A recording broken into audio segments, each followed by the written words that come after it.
3, 2, 1. Well, there goes the, come on,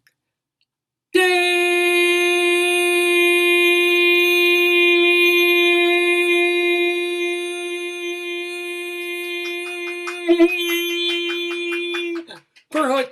Come on, I got 11 seconds on that one. I'm trying to build every week so that at some point, all 3 hours of this show will just be this. It's nothing now. Now it's just annoying. But when I can do that for like minutes at a time and call it the entire program, A, it'll make the Guinness Book of World Records. B, it'll go from annoying to amazing, then back to annoying, then back to amazing again. And is there a C? Darling, do you think there's any kind of a C in there? No? 4, 3, 2, 1. Joyce is counting down 4, 3, 2, 1 because it is the beginning of Dave's Gone By with me, Dave Lefkowitz, and we are here live on this Saturday morning. It is the first Saturday in April 2021, April 3rd, in fact. I'm Dave Lefkowitz. My darling and adorable wife Joyce is across the room helping with some of the technical stuff of this program, which really is 792 episodes old. We started back. Can I say he's of the Doors? Who? Isn't he of the Doors, Farriss? Who's he of? Oh, no, in excess. Oh, no. Well, yeah, we're calling this episode Farriss Wheel. No, I didn't spell that wrong.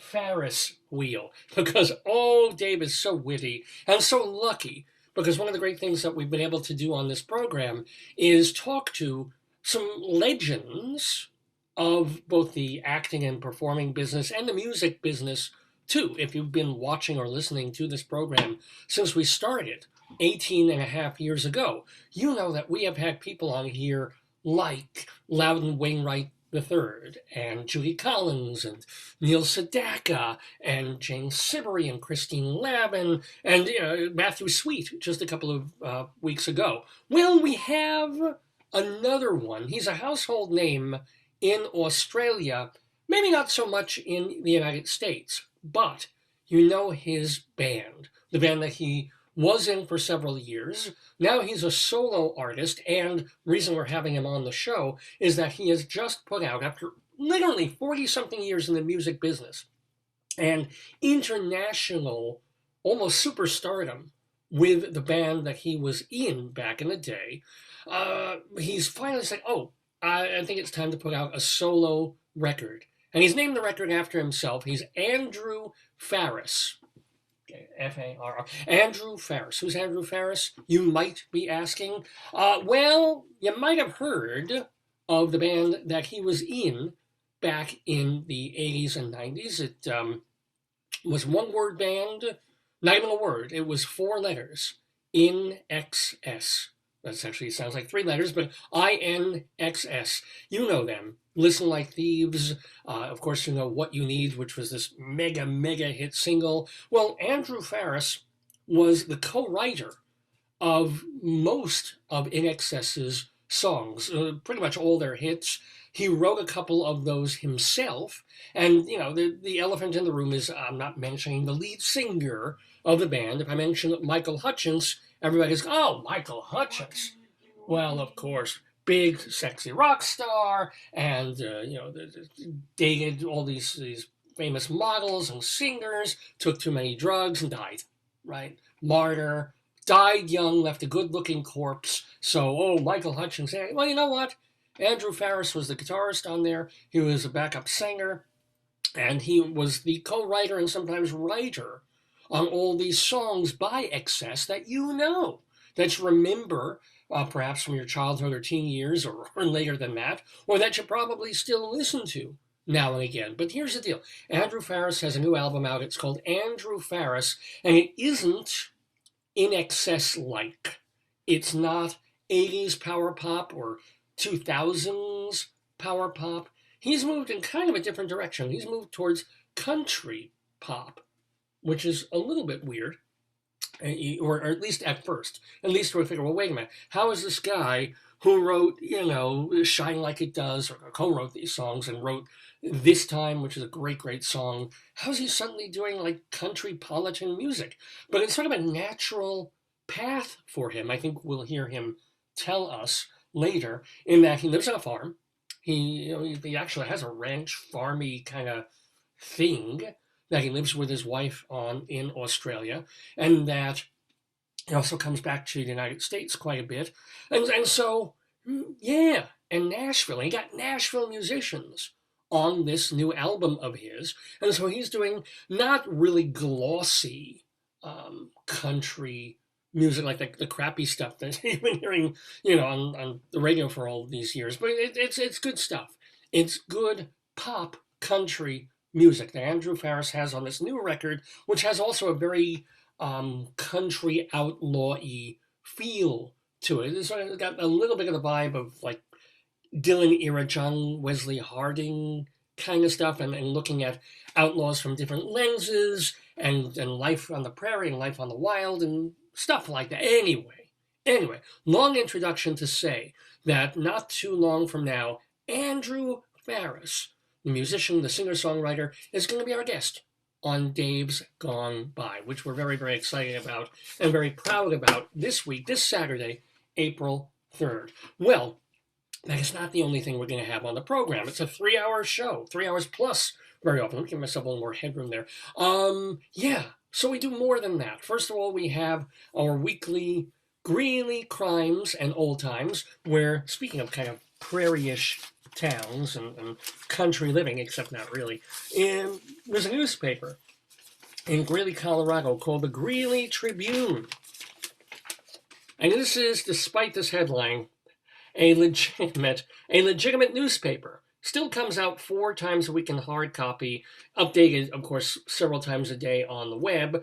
The local news for northern Colorado. Well, the Greeley Tribune does have a good sense of humor, and there are 2 columns that they do every week that involve real things, but they're kind of amusing from any perspective that you look at them.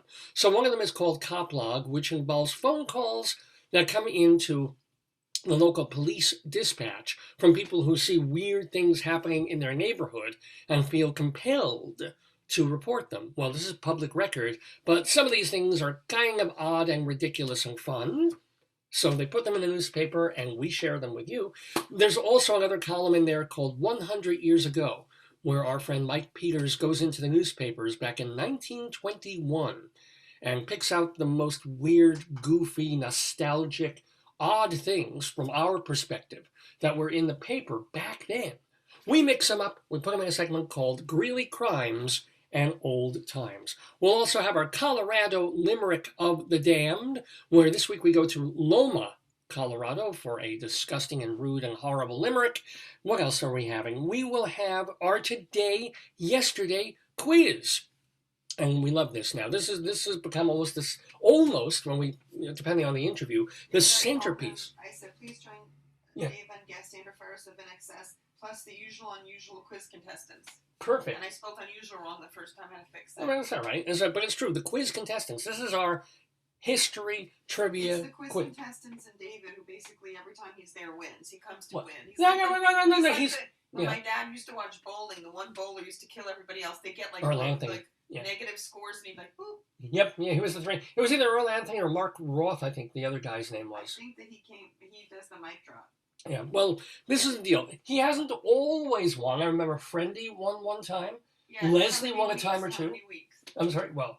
Yeah. He's not undefeated, but he's pretty much he's like the Tyson. He's the guy, but he's the Ken Jennings. He's Tyson. Well, he hasn't bitten anybody on the ear that we know of. Anywho, so Joyce is talking about a different David. She's talking about David Sheward, the theater critic and blogger and journalist. So David writes, for theaterlife.com and culturalweekly.com, but he is kind of our maven. He's the reigning champion, if you will, of our weekly Today, Yesterday those facts that no one could possibly know. He's like, I think that, this person appeared on an episode of I Love Lucy, and then they did All in the Fame. Like, well, whatever trivia he knows, I mean, he's a teacher in the school system in New York or Queens.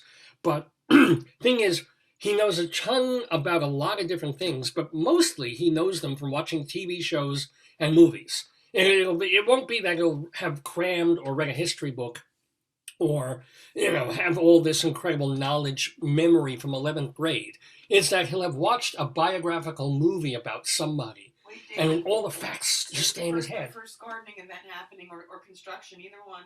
Wait, what? There's usually, you cannot escape it. Oh, yeah. The island, yeah. Oh, wait, I don't hear leaf blowing yet. It will be. You have the garden, construction. That was kind of funny because invariably, Joyce was sitting in on a dissertation defense earlier this week on Getting the vaccine. For her university. Yeah, so, like the day after we got our shots, she's sitting in, sitting in on it. She's part of a dissertation committee, and then this girl is up there. This is the rest of her life hanging in the balance. Not Joyce's, but this. For Joyce, it's just like, 2 hours out of my life to listen to a dissertation, to have a defense. I've got to ask a couple of questions. What's your favorite color? Get through this defense thing.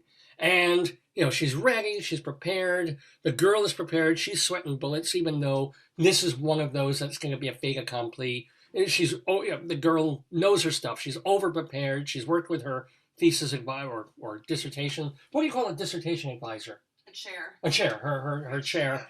She's gonna kill it. The questions are gonna be softballs or balls that she's been prepared to knock out of the park. No problem. So of course, as Joyce logs in to be part of this dissertation defense, outside the window, it's not like paving, right? And it's just the leaf blower brigade. And of course, it's the guy who blows the leaves around. And, he didn't do it the week before. He didn't do it the day before. Had to come and do it, like in that 2 hour. It used to be when I went live on Friday for 1 hour. I gave a presentation every other Friday. Yeah. I'd get Ufti when he was live downstairs and everything. And as soon as I unmiked, it was like... Yeah. It's as if he chooses the moment to, or we have, a couple of next door neighbors here, and they're like, what's Joyce do? Oh, Joyce is resting. She's watching TV. Let her be. Oh, she has an important meeting with the university. Oh my gosh, she's meeting with the dean and the president of the university.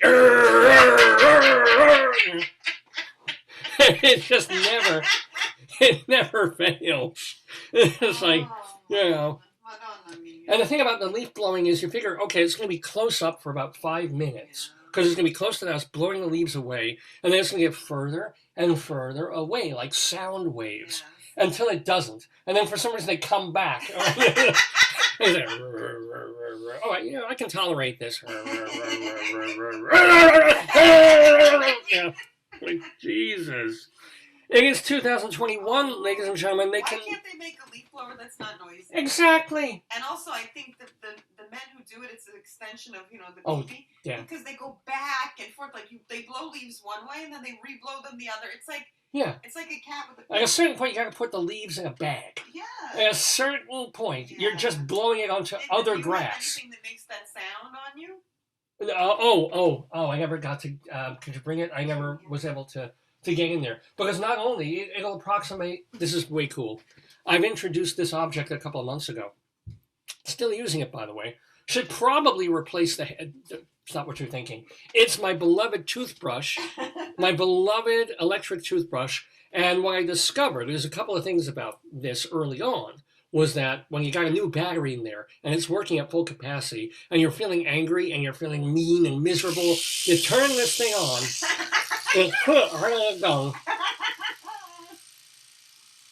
And it vibrates your whole head. Are you okay?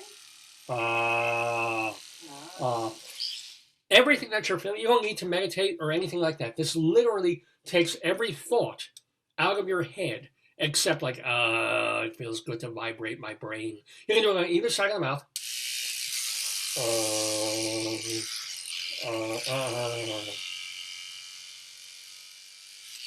I mean, I guess if you keep doing it for a couple of minutes, the world will cloud back into your head. But just for like half a minute, this is the best thing ever. Is that you cannot be enraged or disappointed or feeling it's like, oh God, my brother died.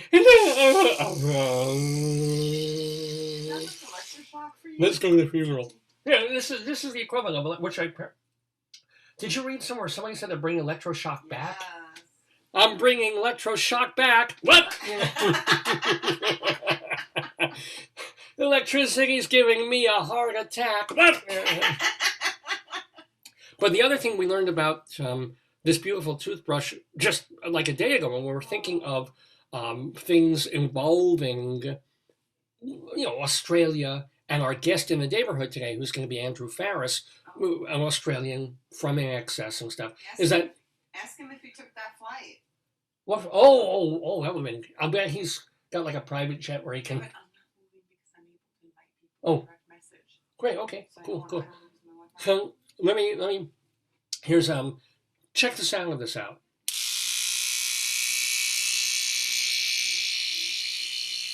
This is about as close. The toothbrush is talking to the leaf blower outside, but this is about as close as a household implement can get to a didgeridoo. Imagine, instead of doing this, if I were like, here we go.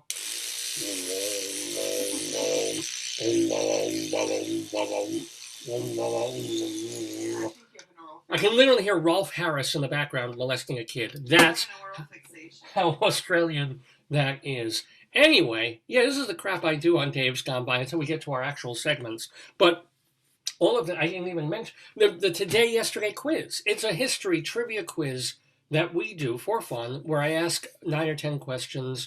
You at home try and beat the panelists and thinking of the answers yourselves, but we have regular panelists. When I started this, more than a year ago, it was just me reading some questions on the air for funsies and waiting until you guys typed in your answers or just tried to figure them out at home. Yeah. We have to download New Messenger for Windows. Oh, maybe after the show. Do it next time. So, and then I just say, hey, why not have a panel? Why not have some of my colleagues and friends every week come on and do the game and turn it into an actual Jeopardy-esque sort of trivia game, which we did, and it's been working great, and it's one of people's favorite segments now. And we have two of our favorite people who are going to be joining the segment, David Sheward, the ringing champion, as well as Leslie, Hoban Blake.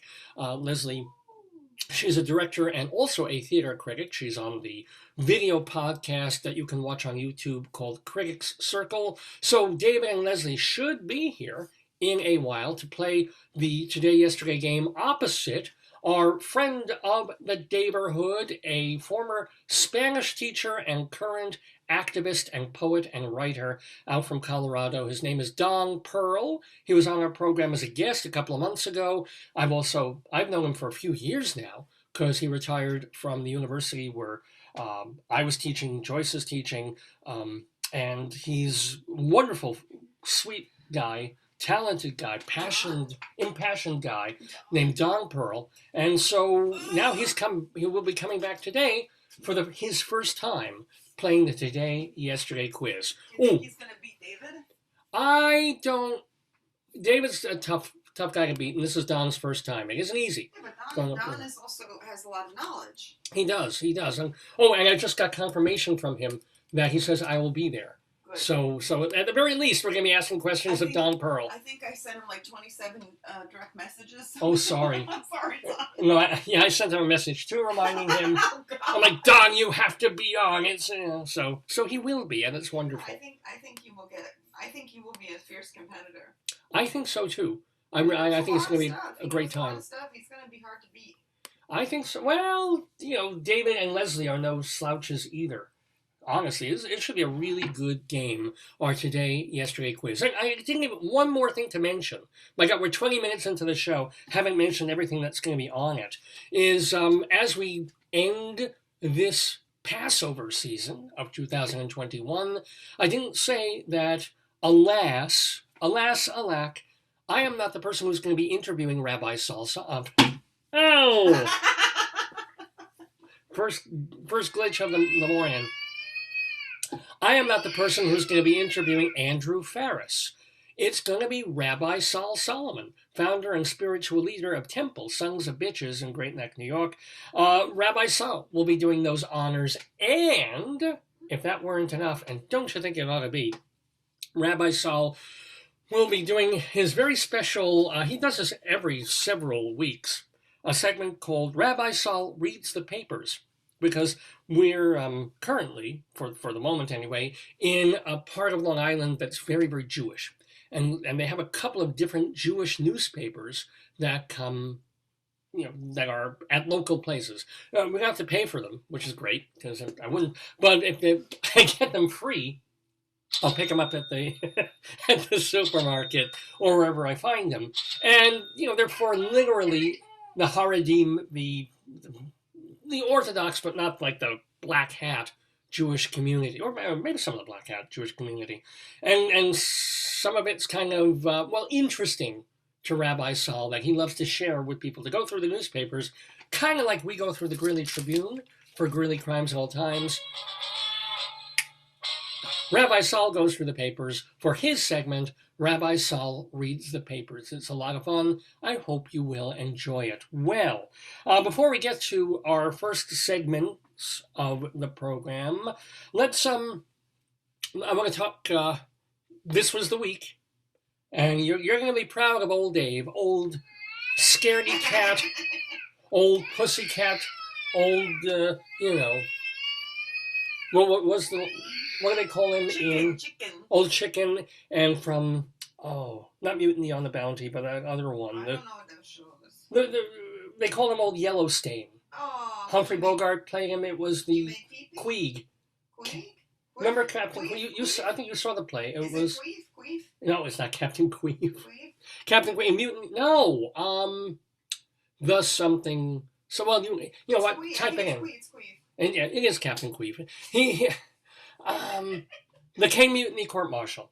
Remember, and the captain threw the yellow dye markers, and they called him Old Yellowstain, Yellow. which had other connotations to it. Yellow Man. No, he's not Yellow Man. He's a reggae guy. Yellow.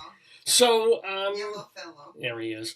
So I'm as big, not quite as big a chicken as you get, but when it comes to needles and shots. Oh well, honey. What, babe? The state's holding a hearing about New Jersey's holding a state hearing about poor service by Altice. Poor service by Altice? No. You have Pepper? You have Pepper that you have? Oh, Pepper's in my jacket pocket. He's. Okay. I forgot to put him. But what I'm going to do, I'm going to do the big reveal here. Like hot girls on Instagram, and they like to show themselves on Facebook. Okay, Give me a drum roll. Here it is. I don't know if I can get the sleeve up. I did it. Oh, wait, one more time. I keep doing it. It might have to take a few seconds. There we go. Where the hell is it? Well, somewhere up here. Hold on 1 second. Wait, hold on. This is going to take all day. Somewhere in here is... Can you see it? There it is. Okay, you can kind of see it. That's as good as I can get. Tuesday afternoon.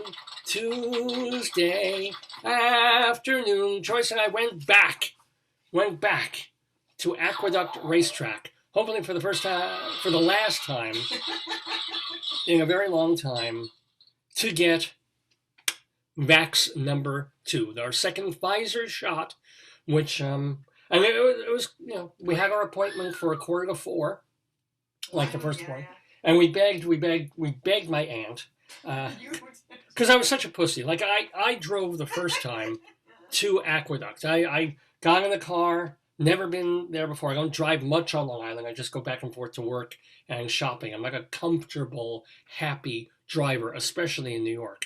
So, but the first time, and I talked about this 2 or 3 weeks ago, that the first time we had to get our shots, we went out and practiced on Sunday so that we could go on Tuesday. So I literally practiced driving to Aqueduct to know where to go, to know, see the whole situation of how it was going to be done, what the layout was. And it was, okay. And it's really, Aqueduct is only like 6 miles from where we could walk it in 2 hours. But I'm like, okay, I'm going to drive this. I'm like, we're leaving Nassau and going into the Queen's border. We get there. We drive back on Sunday. But it's much worse on Tuesday because I'm petrified not only of driving. driving in rush hour traffic, but also I'm petrified of needles and shots and vaccines and blood and pokey and ugh. But so we do it. We get there a bit early. They get us in. We go. I spoke about all this 2 or 3 weeks ago. But again, even though I've already done it once, so the onus of fear and terror is off me to a big extent, it's still like, oh God, another shot, another strange foreign needle-like object hurting me, going into my beautiful sacred Jewish body and putting stuff in there that is alien and foreign, that is going to force my body to fight it. Right? And I'm going to have to do all this. And the general thinking is that the second shot gives you more reaction. And for a lot of people have no reaction to the first shot, even whether it's Pfizer or Moderna.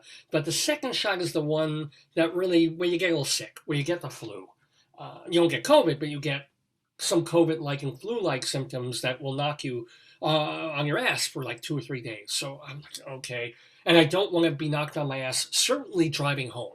Right? That's the last thing I want, is to be sitting there in the car, having, probably peed myself over fear of the shot, and wondering, oh my God, am I going to pass out in the car driving on the way home and kill us both? It would be worse for me in the passenger seat. And meanwhile, yeah, Joyce, who has no issue with any of this, she's just, David, I don't want to die of COVID. I don't want to get anything from the vaccine, and I don't want you killing me in the car.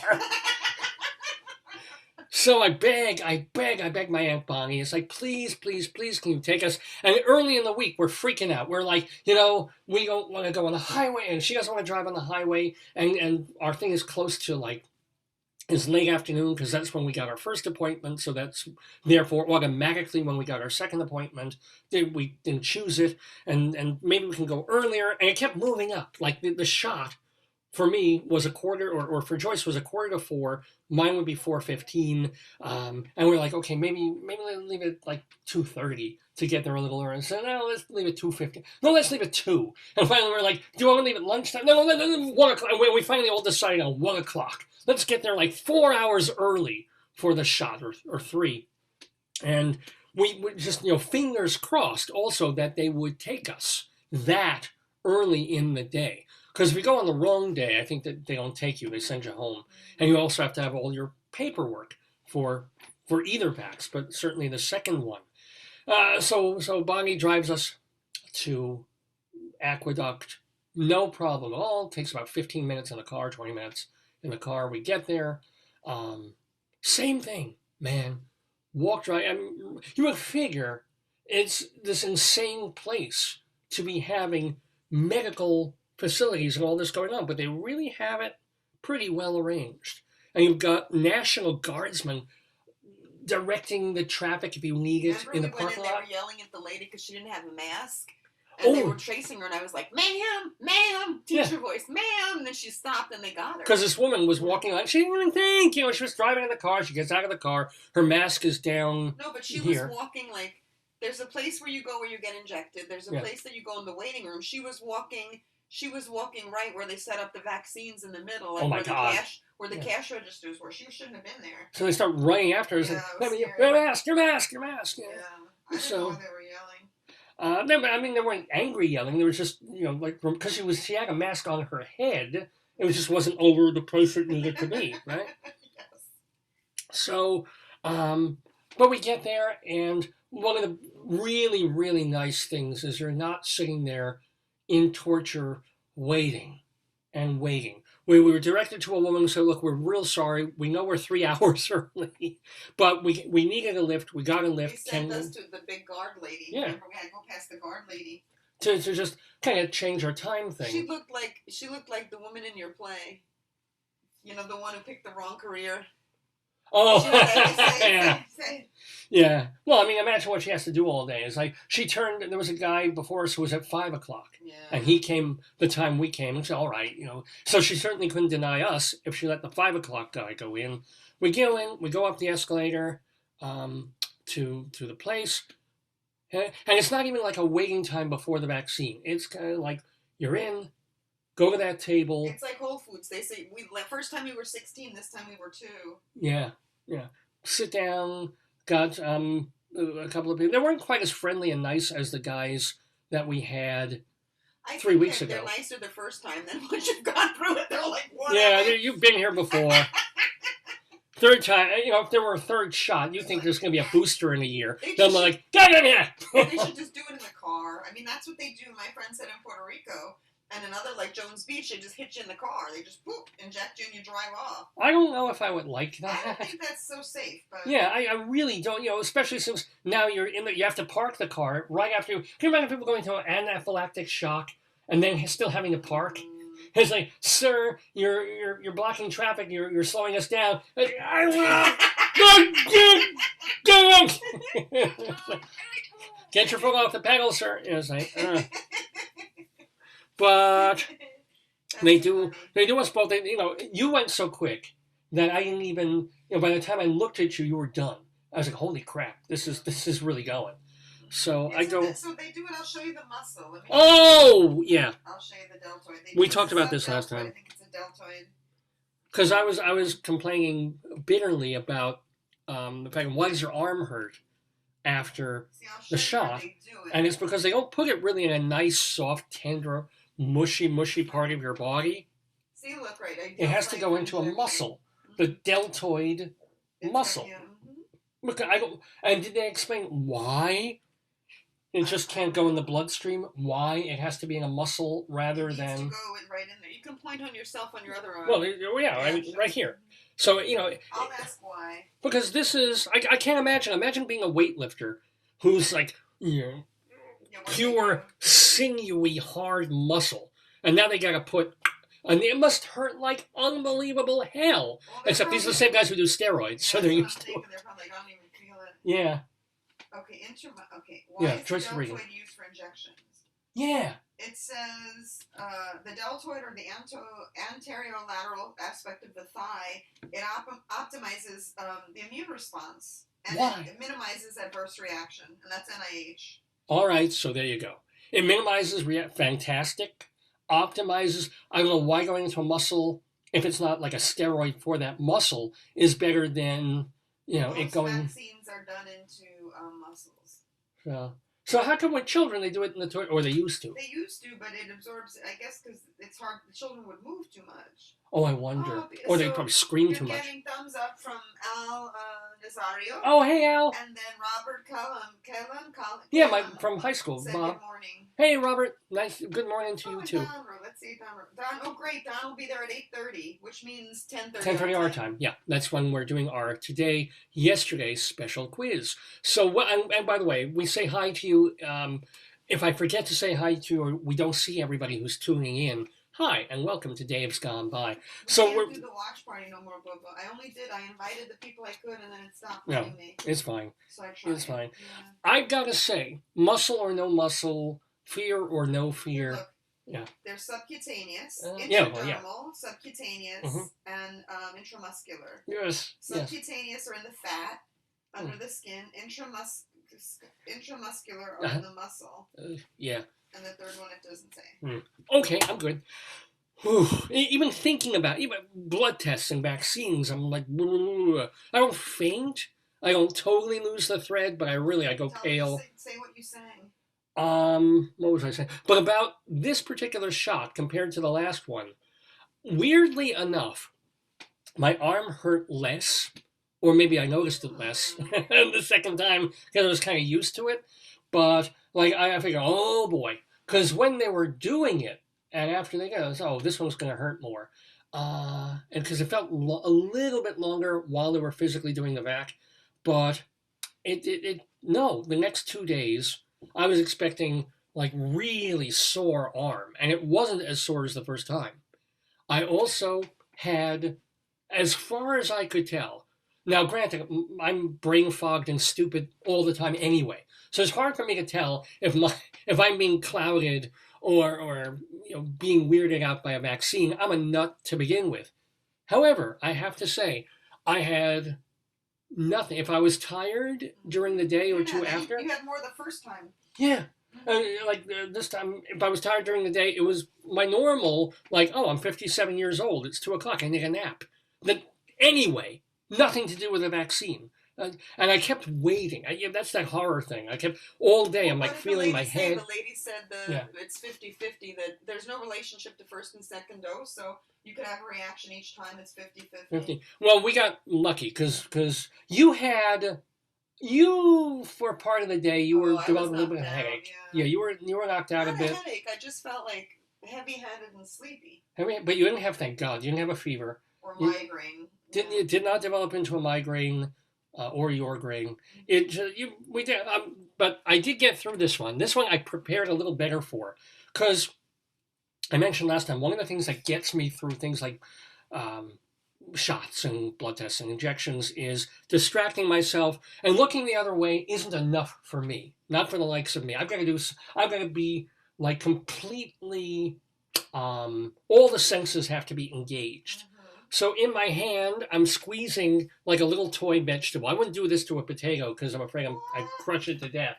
But a little green pepper, very cute, with eyes, and I just like had him in one hand, squeezing tight. It hurt me. He said it hurt me bad. And I don't remember, but the first time that I went for shot number 1, I knew I was going to sing something. I think you were singing "Hips Don't Lie." I was not singing "Hips Don't Lie," and I was worried. I just for sure whatever that here are these. The first time we went, we had these big black National Guard guys doing, greeting us, and the big black guy giving me the shot. And I pray to God I didn't just sort of launch into like a Stephen Foster song or a Negro spiritual, because he would just be like, is this going deep enough? Just get in there, I don't know what I sang. I really don't know. And I realized, oh shit, I should have prepared something to sing, right? Mm-hmm. So this time I did. This time I said, and I didn't practice, but I kept in my head the whole time. So I'm going to sing Dylan's Positively 4th Street. I'm going to do like a verse or two of Positively 4th Street that'll get me through it. And I did. I actually sat down, and even before she started swabbing me, where I felt like the alcohol thing first. I was like, you got it, like, in Dylan's intonation, like, you got it, like a nerve. And I'm the bad part though is I'm squeezing the pepper. I'm singing. David, is that a you metaphor? I'm looking over there, also sort of squinting my eyes, and I'm also, because I'm keeping time. I watched it go in with you. Last time I didn't watch it go in. That needle's big. Is it really? Thanks for telling me. I was like, whoa! It was huge. And then even the metal, like the tip, I was like, wow. Really? I was impressed. Thanks for telling me that. Now that if we have to get a booster in 8 months, I'm not. But I also realized that I was stopping my foot to keep time and also to distract myself. So while this poor person is trying to inject my arm with fluid and do a real medical procedure, I'm going like, you got it, my foot stomping. No, you were still. No, my foot was going up and down. But not your arm. Oh, no, I was keeping my arm still, but I can't imagine. Plus, I was clenching my whole body, which is the last thing you want to do. As I told you, when I worked in the OBGYN clinic, I was the HIV counselor and pre- and post-test counselor. Yeah. And I was a research associate. And many times, like one time I remember this woman ran out, half naked, out of the exam room with the nurse chasing her, trying to give her a needle all around the clinic. And because she was afraid. I was like, this is not good. Yeah. Well, so, wow. Well, it's a good thing I didn't see the size of the needle.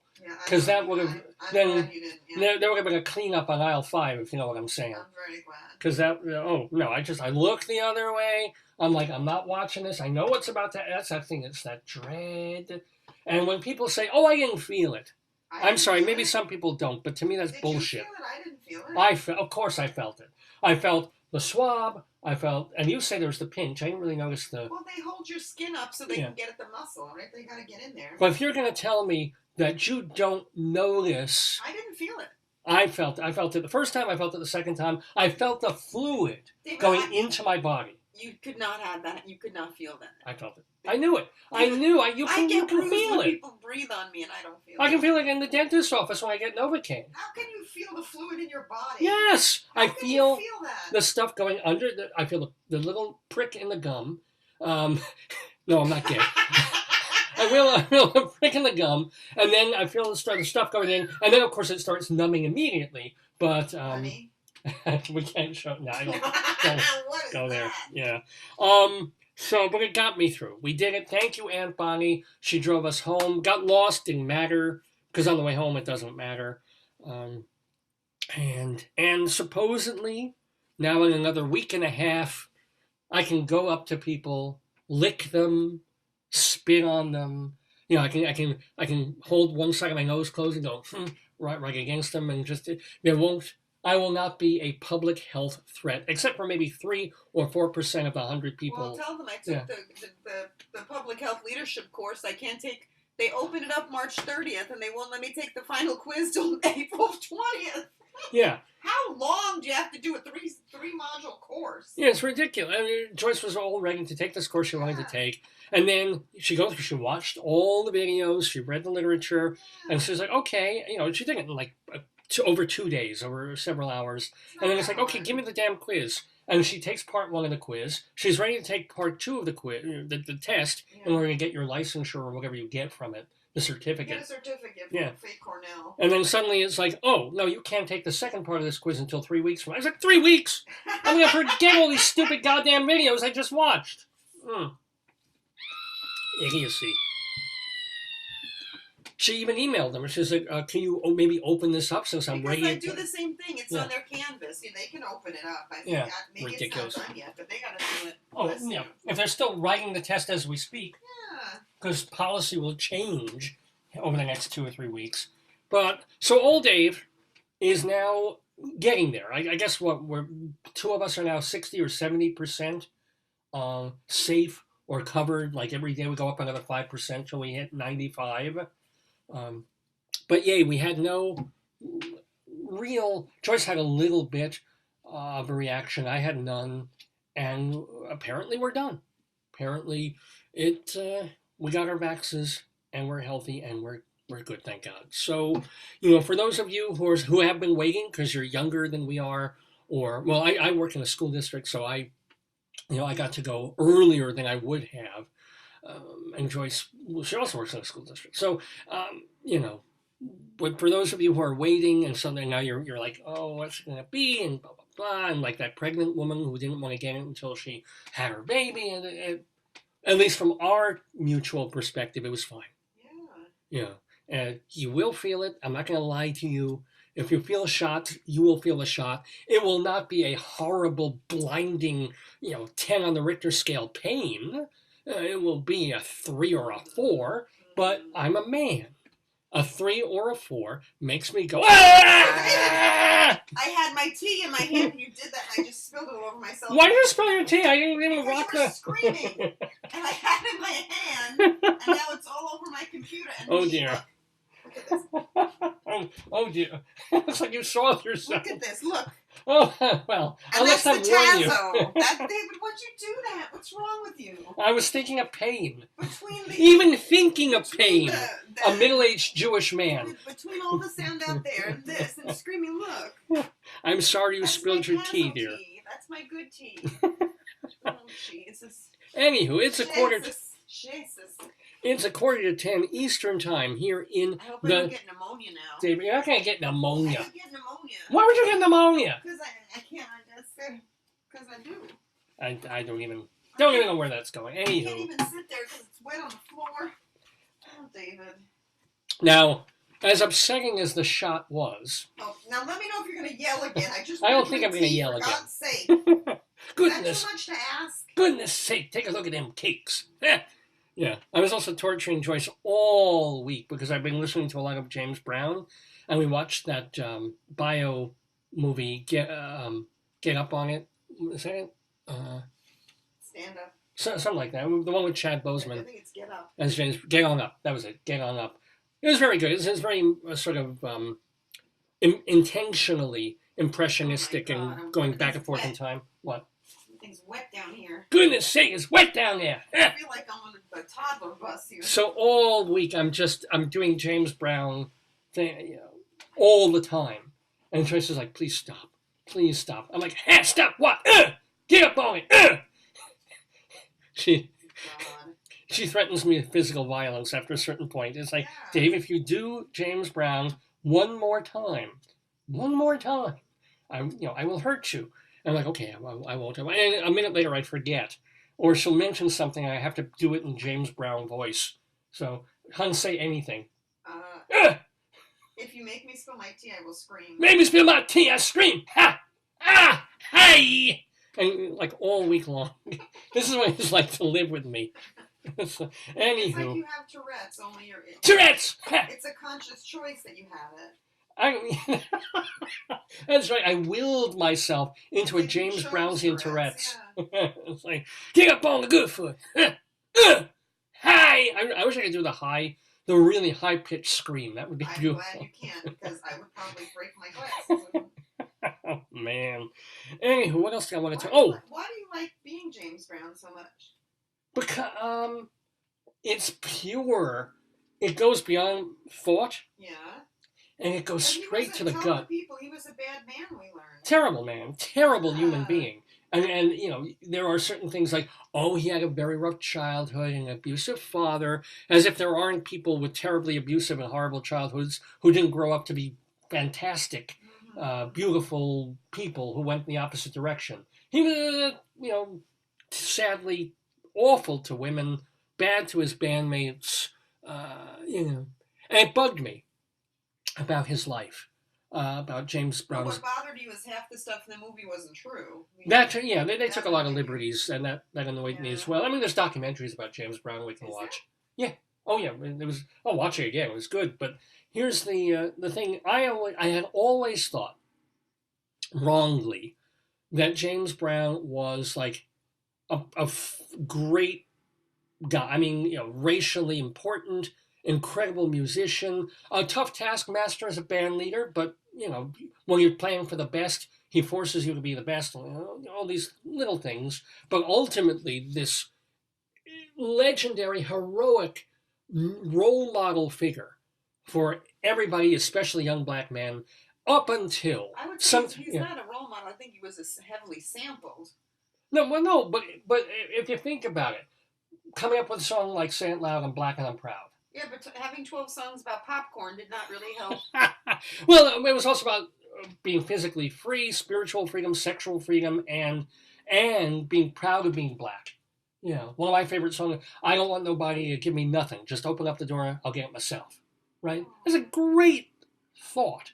And conducting himself and buying radio stations and being a businessman and controlling his business so that the money stays in, and then giving money to the community and being this incredible role model up until I figured, sometime in whenever it was, the late 80s, 90s, he got introduced to drugs, which he was against. He wrote a song called King Heroin years earlier.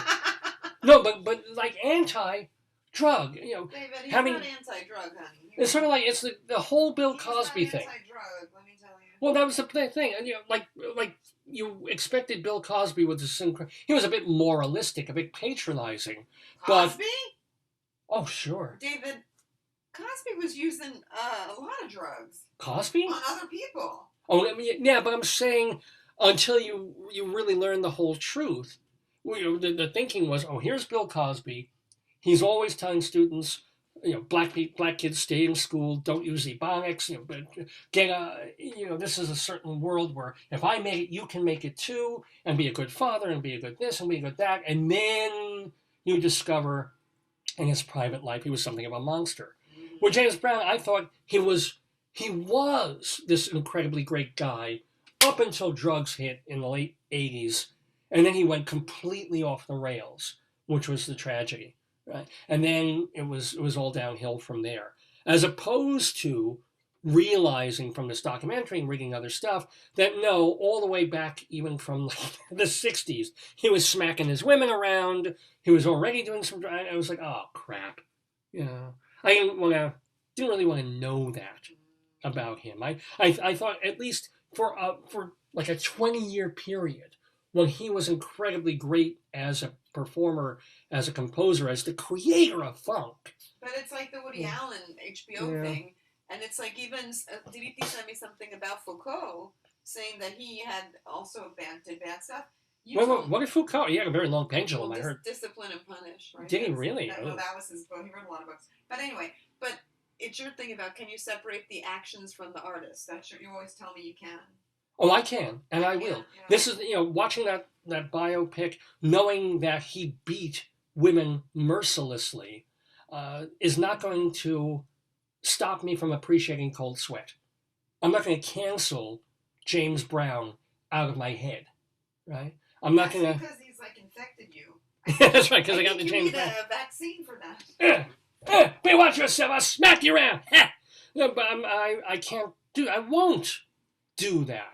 And I don't have any predilection to go listening to the old Bill Cosby comedy records again. Mm-hmm. But they were very enjoyable when I was growing up. If I felt like listening to one, I wouldn't let his being a serial rapist stop me from that. I listen to, every once in a while, the Charles Manson CD. Just to, most of it's not very good, but he had a couple of hummable melodies. Oh, my God. Yeah, Charlie Manson, on his guitar. They could have gone either way. He could have been the next, Barry Maguire, had they picked up his record contract. But guess what? That didn't happen. Did not happen. But it could have, the needle was on the groove. Maybe a few less drugs and a little more success in the music field. Mm-hmm. We would be seeing Charlie Manson not as the leader of this murderous, vicious, crazy, psycho drug gang, but as kind of a guy who had one or two minor hits and is now in some nursing home, and people come and say, oh, I remember you from the 60s. You were in that band, right? Did a lot of drugs back. Yeah, I did. I had some tough times. And that would have been Charles Manson, I do believe that. But it's I can't, and I bring this all up again. I'm glad you brought up the James Brown, or maybe I did, because what happened this week, speaking of cancel culture? We've seen it with Mr. Potato Head. What? We've seen it with Dr. Seuss, and there's some legitimacy in the Dr. Seuss thing. But, my God, good God, I still love the Captain Underpants book, all of them. Mm-hmm. And by the way, it's not like I read Captain Underpants when I was in my preteens. I was in my 40s when I was reading Captain Underpants. 50s. So Dav Pilkey is the guy who wrote those books, and books about George and Harold, the young kids who are in the school that Mr. Krupp, who's the principal, who turns into Captain Underpants. So George and Harold created another comic book. Sometimes their comic books get spin-offs into books themselves, including The Adventures of Ook and Gluck, Kung Fu Cavemen from the Future. Now, you and I actually just... I found the whole thing offensive because it was just stupid. It's stupid. No, it was cute. It's ping pong and No, Joyce and I, there was a point when we were kind of reading books in bed just for fun. We would read out loud, remember? Look, we're in our 50s. We don't do anything else in bed for fun. This is what we do. Hey, let's read and sometimes for you to go to sleep, you want me to read to you. I'll do that. So I figured, hey, let me read this wonderful book, The Adventures of Ook and Gluck, Kung Fu Cavemen from the Future, which has been banned apparently now by Scholastic Books because it's casually offensive. It's offensive to every human being.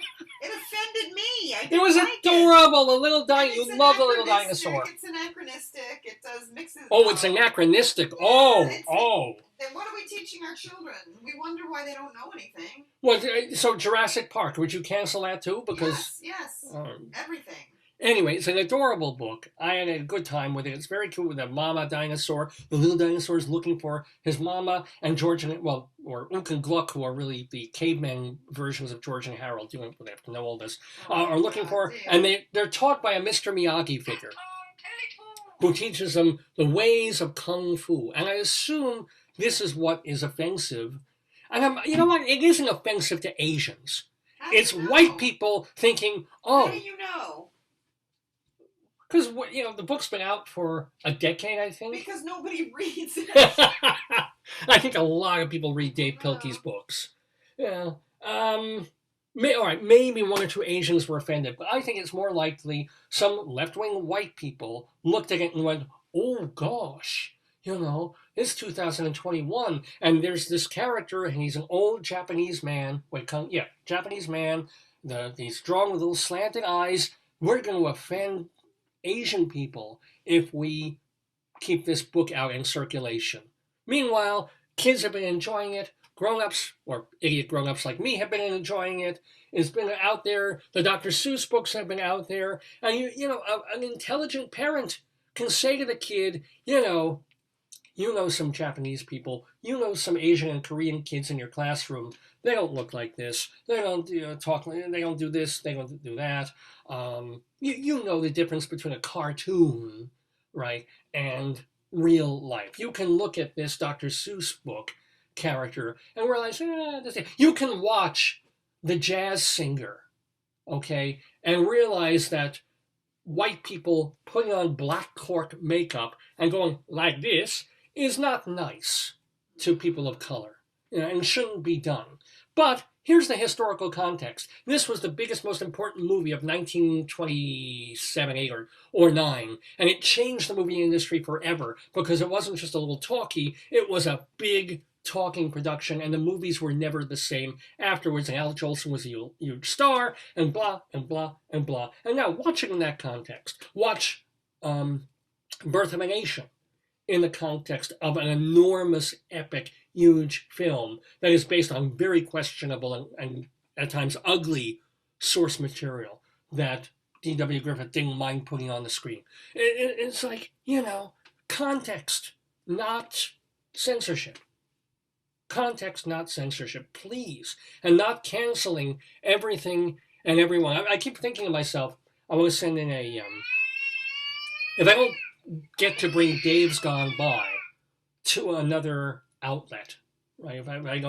If I can't get Dave's Gone By as a show onto terrestrial radio or some other place, I would love to do a show on a music station like, the independent station out in Jersey, an hour or two a week, and just call it Uncanceled or Cancel This. And all I would do is play comedy and spoken word and songs by people who have either been canceled by our culture or would be for things they've done. So, I would play a Bill Cosby comedy track. I would play a song by Michael Jackson. At the same time, I would play a song by Johnny Cash, who was a drug addict. Joyce is sharing... Well, in other words, I would say also the hypocrisy of people on the right and the left of canceling certain folks but not canceling others. It's sort of like, we don't cancel. We love James Brown. If anybody, James Brown deserves to be canceled in some ways more than Bill Cosby does. Maybe not more than Harvey Weinstein or people or Jeffrey Epstein, but he's certainly, concerning the things that he did. Why haven't we canceled him? Elvis was stoned when he got an award from Richard Nixon for leading an anti-drug. Elvis has not been canceled, right? Because he hasn't. I mean, Public Enemy can try and cancel him in a song, but it's not as if he's out of our culture. He's Elvis. He's Elvis Presley. It's the Elvis experience, right? We haven't, Public Enemy. Speaking of Public Enemy, right?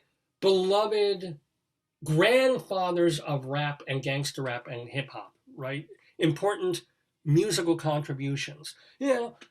Professor Griff was in the group. They sort of canceled him from the group and sort of not.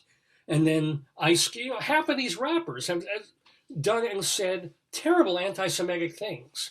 I wanted to stop listening to Ice Cube after he started pushing forward this conspiracy about Jews and banks and money and this and that. It's like, Ice Cube, what the fuck happened to your head? You became a multi-millionaire movie mogul and actor on top of being a rapper. And you were great. Do I stop listening to you now because you're saying these ridiculous, horrible things about my people? I really want to. But fuck, The Predator is a great album. What do? So I listen to the Predator, and I turn off the Predator, and then I say, well, fuck you, Ice Cube, but thanks for the music. That's my idea of cancellation. It's like, thank you for the good you've done, screw you for the bad you're doing, and get on with my life. But we don't, it's ridiculous. You can think of a reason to cancel everything and everybody. We don't cancel, the Rolling Stones because Bill Wyman dated a 13-year-old girl, which he did. I think he married her when she was 16 or something like that. We don't cancel Led Zeppelin because they were David Bowie was dating underage girls. Do we, these are all, great, wonderful heroes. Heroes, no pun intended there, of our culture and of the left and the liberal culture there. Oh, so no, these are untouchable. They were molesters in some weird way as much as some of these other people, like this Matt Gaetz guy. Oh my God, he's dating a 17-year-old girl. Is it Matt? I forget his first name. The Republican politician. He's dating, a 17. A couple of weeks. If he waited a few weeks, he'd be fine, right? I have issues with that too, believe me. But canceling him now, whether he was into sex trafficking, that's a whole other thing they're gonna figure out. Then we have real problems. But no, God bless the Rolling Stones. God bless all these. They were 20s and they were sleeping with 15-year-old groupies. No, the music. They're beautiful. They're great. We like peace, love. John Lennon cheated on his wife to be with Yoko. We know it's fine. He's great. He's Strawberry Fields Forever. But Matt Gaetz is with a 17-year-old. It's the hypocrisy that drives me crazy. Now, speaking of crazy. We have a beautifully crazy person who's going to be joining us in one moment. His name is Rabbi Saul Solomon. He's the founder and spiritual leader of Temple Sons of Bitches in Great Neck, New York. And he is having the honor of talking to our very special guest here on Dave's Gone By, where, by the way, it's a little bit after 10 o'clock on this Saturday, April 3rd, 2021. It's our 792nd episode, and we're calling it Farriss Wheel. Let's do Greeley Crimes and Old Times for about 15 minutes before we, or maybe we'll save more time for that, or do the Rabbi for. Yeah, okay. What do you feel like doing? You want to do? Yeah, let's do some Greeley Crimes. We have 15 minutes before our people log on. And this is where phone calls come in to the Greeley and Will County Police Dispatch mixed with items that were in the newspaper 100 years ago. Let me get my my iTunes back up. Maybe let's see if that'll work in Big Fucking Sur.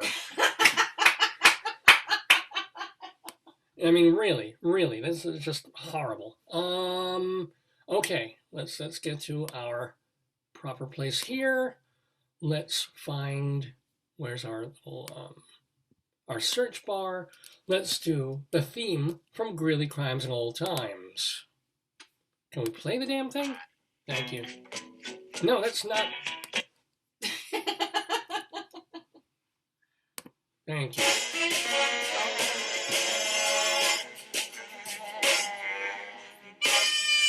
Oh, right.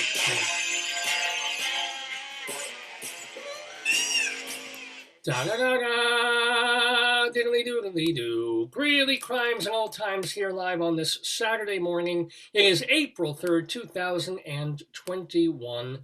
So, yeah, some of these items are from a week or two or three ago that happened in Greeley, Colorado, and some of the other ones were from 100 years ago in the newspapers in Greeley, Colorado. We mixed them up. Are you ready for some criminality, dear? Yes. Yeah, I know I am. Here we go. A woman.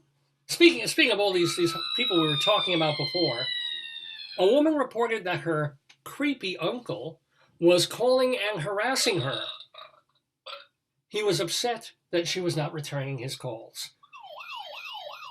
And the cops told him, Woogie, leave it alone, lay low. But,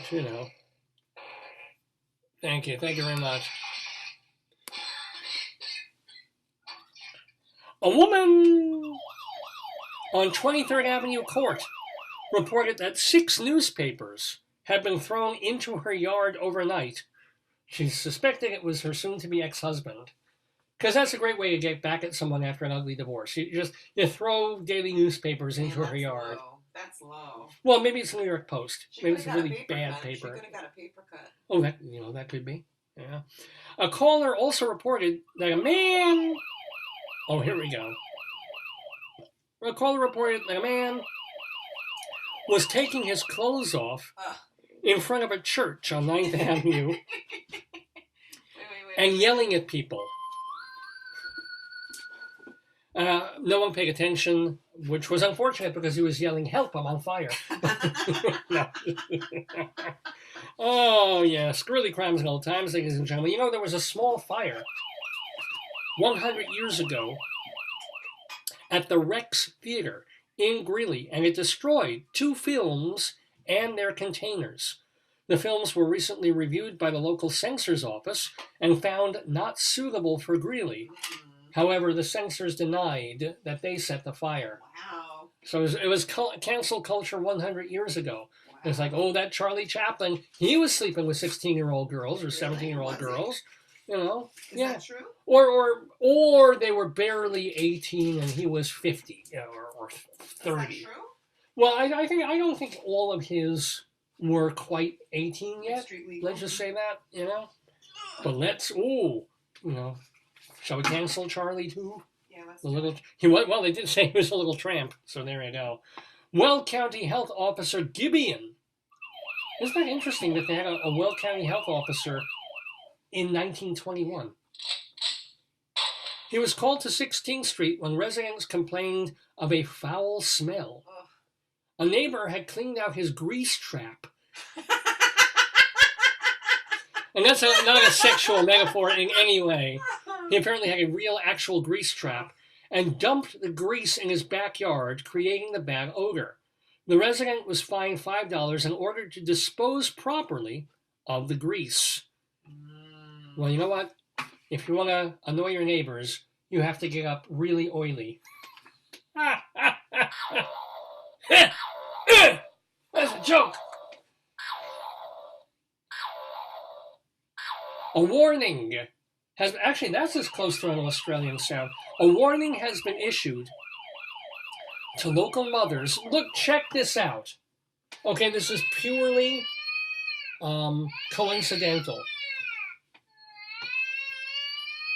A warning has been issued... Shut up! To local mothers about the books their children may read. The wrong book, this is a quote, the wrong book may cause a child's mental convulsion and mar the child's whole life. Yes.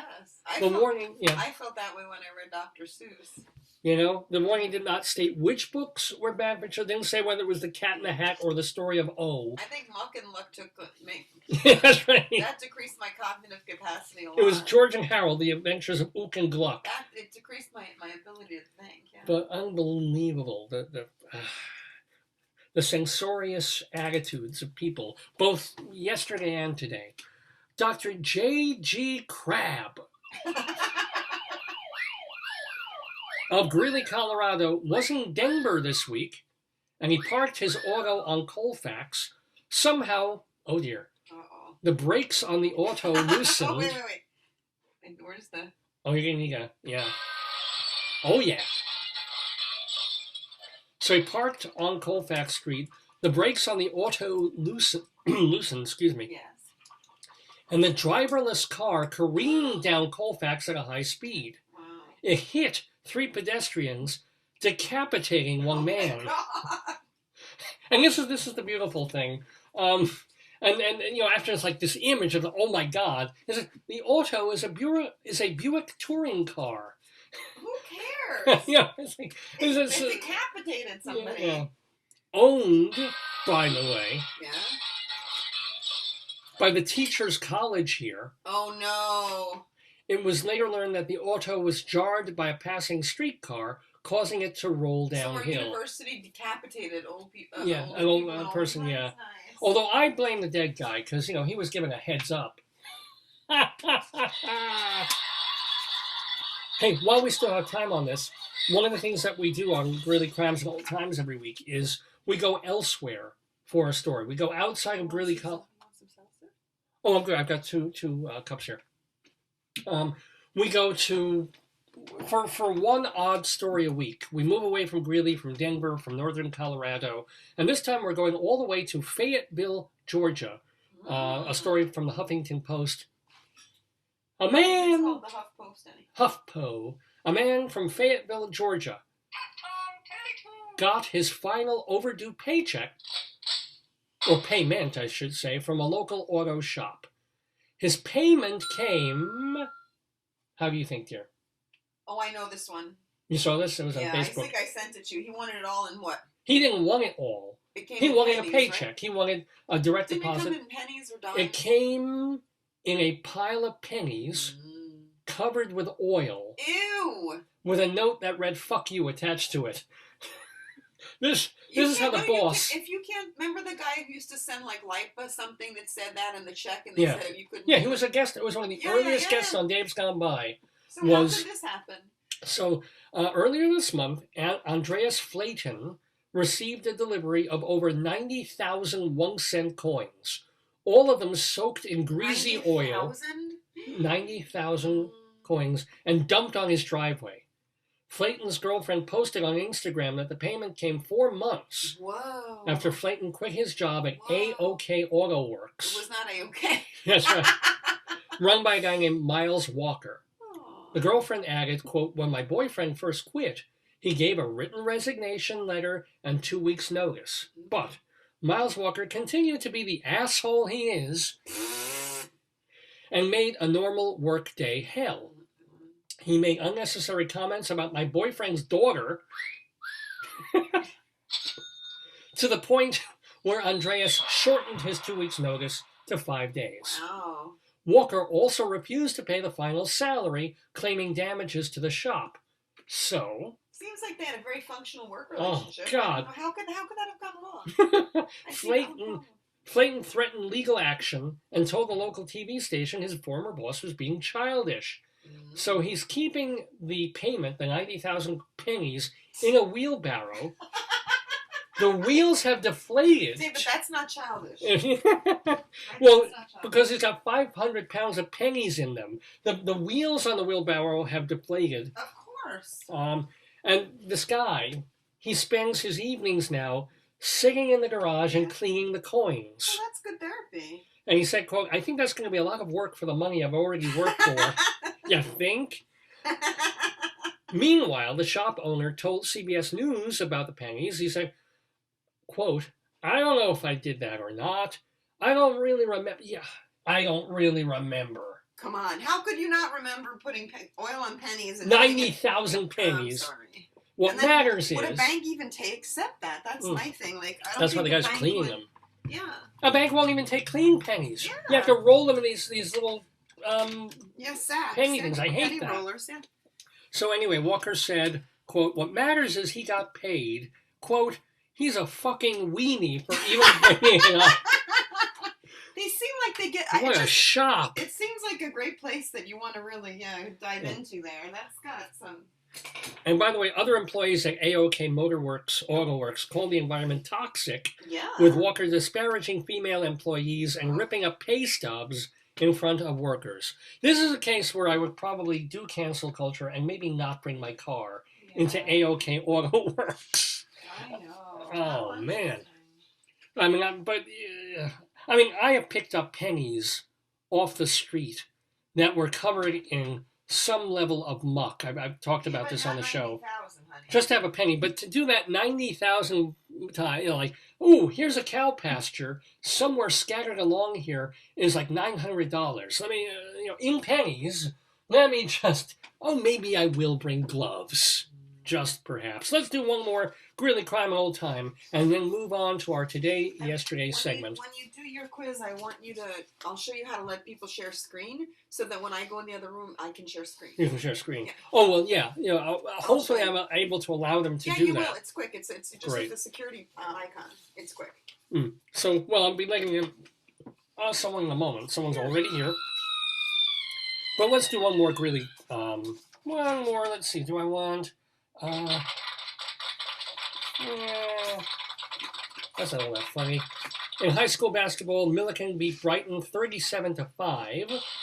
The Brighton boys haven't played much and didn't score a single basket other than free throws.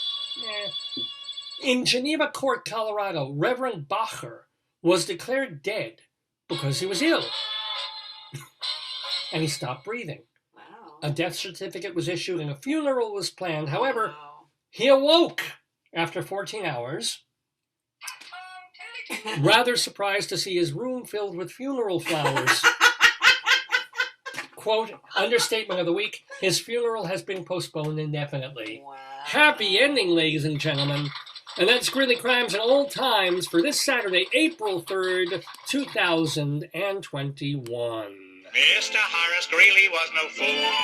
I'm sure that you agree with me that Greeley was no fool. What he is getting at is that Mr. Greeley was no fool.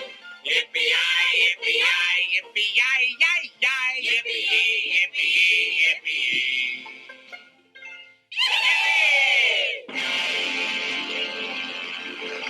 Thank you, Groucho and Company. Yes, it's time to have a new... Could you just go to security? Yeah. Click on that and say, share screen. Click on that. I'm sorry.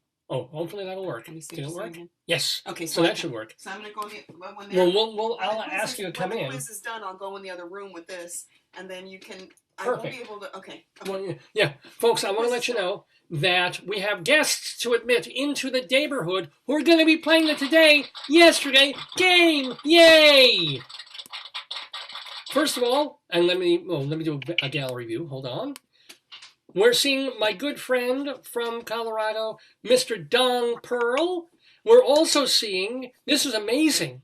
This is like, it's a topsy-turvy day all the way around because David Sheward is not here, but Leslie Hoban Blake is. And on time. And on time as well. Good morning. Good.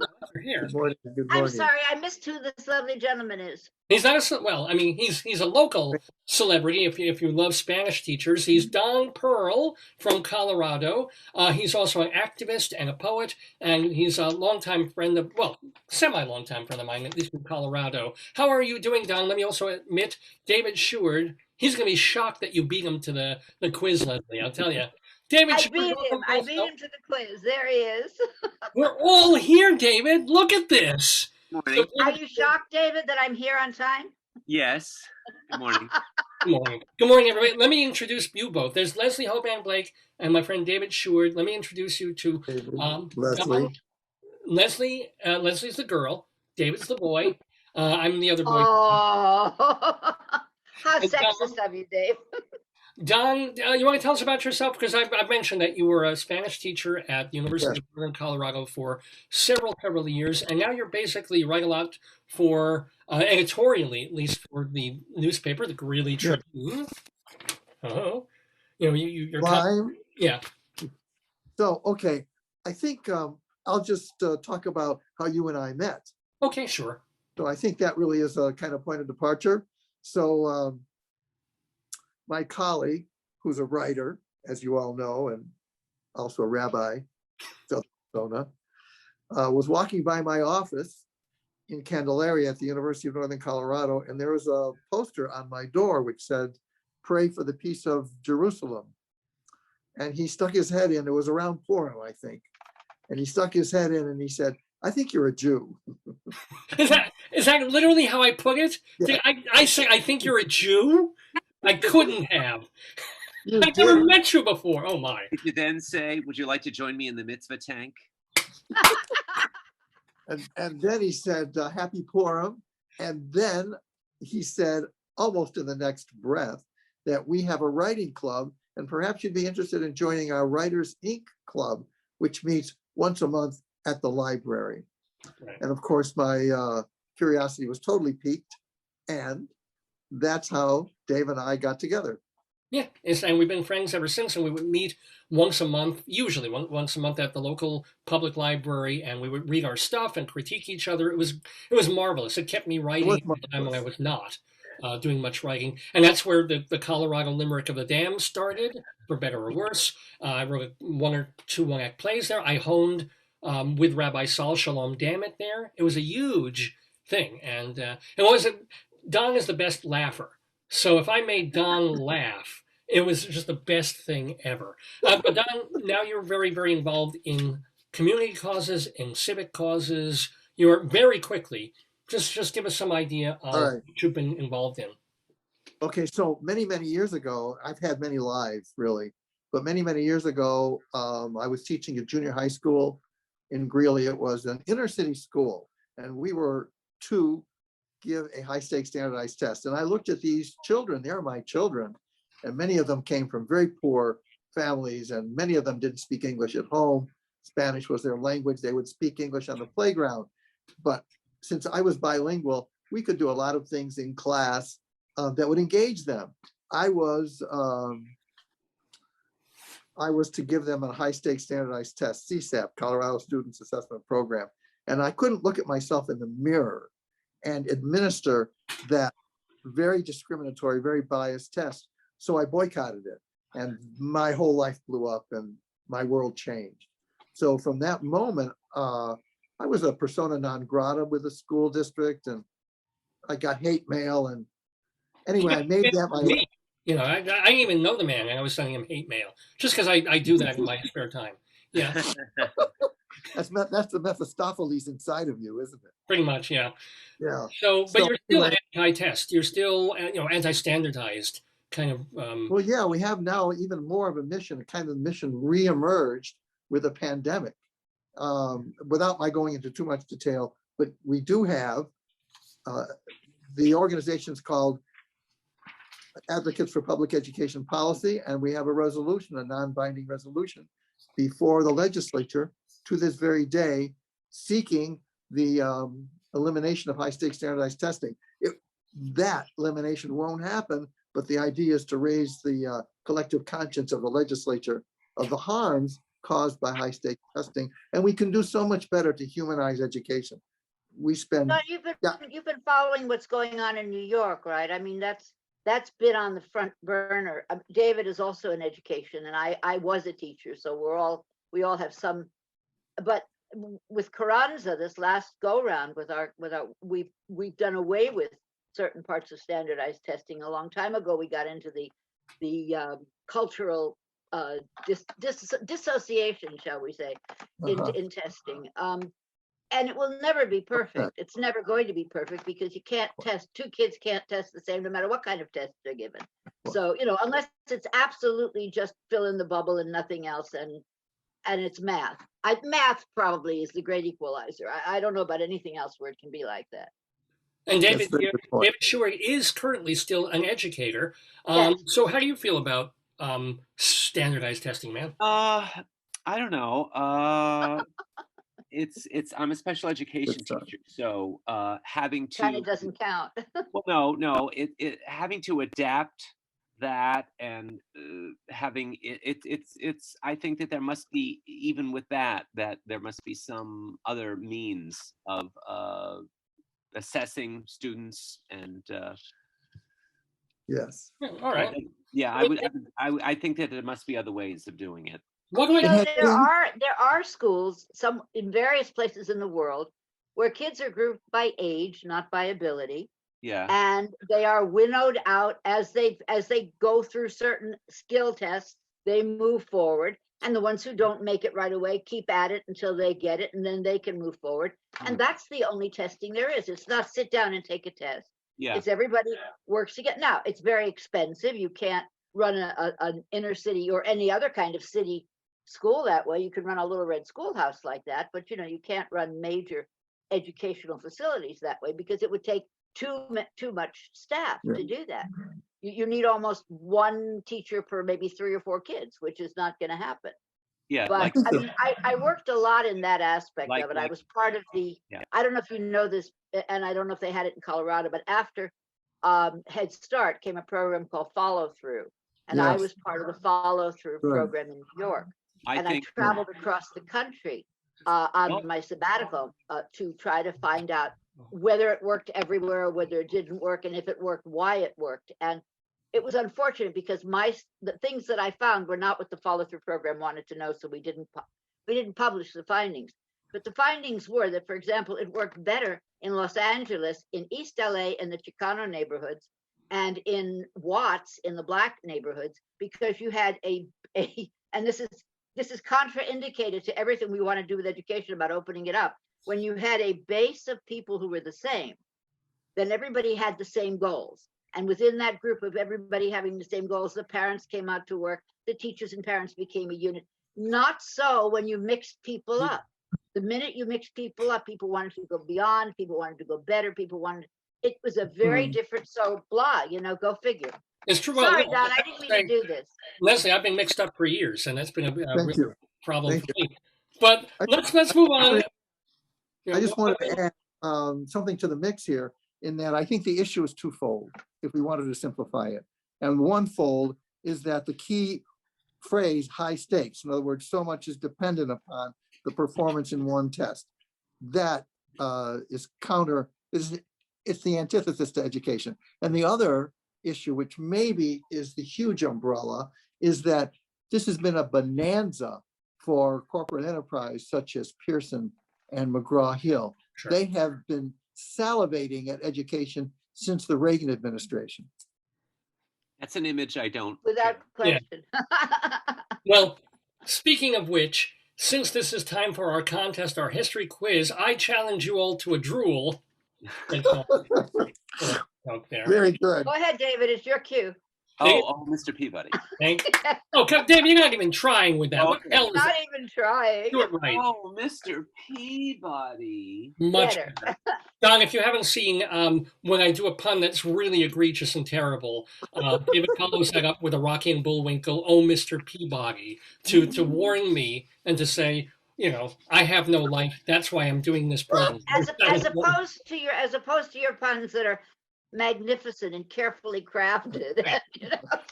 Thank you, Leslie. Thank you so much. Let me tell you about this game, Don. You haven't played. Have you? I don't suppose you've watched the show and seen versions of this. Thanks, Don. Yeah, you got better things to do. I am in the dark. All right. Please enlighten me. It's fairly simple rules, even though when I tell them they sound convoluted, but they're really, really not. It's a trivia quiz. We have 9 questions plus a tiebreaker. So before anything else, now I have my roll a die up. I just have to find it now. Where is it? While you're looking, I got my second vaccination on Tuesday, so I am vaxxed. So am I, Les. So am I. Good for you. Congratulations. Thank Don, you. where You're are you? all done too, David, right? I'm back. I've been So vaccinated. there we are. Okay. We're all healthy. So I can look. I can go up to this room, breathe on you all. Look at that. Oh, David, please. You should try my farts, Les. All right, here we go. No, you shouldn't. I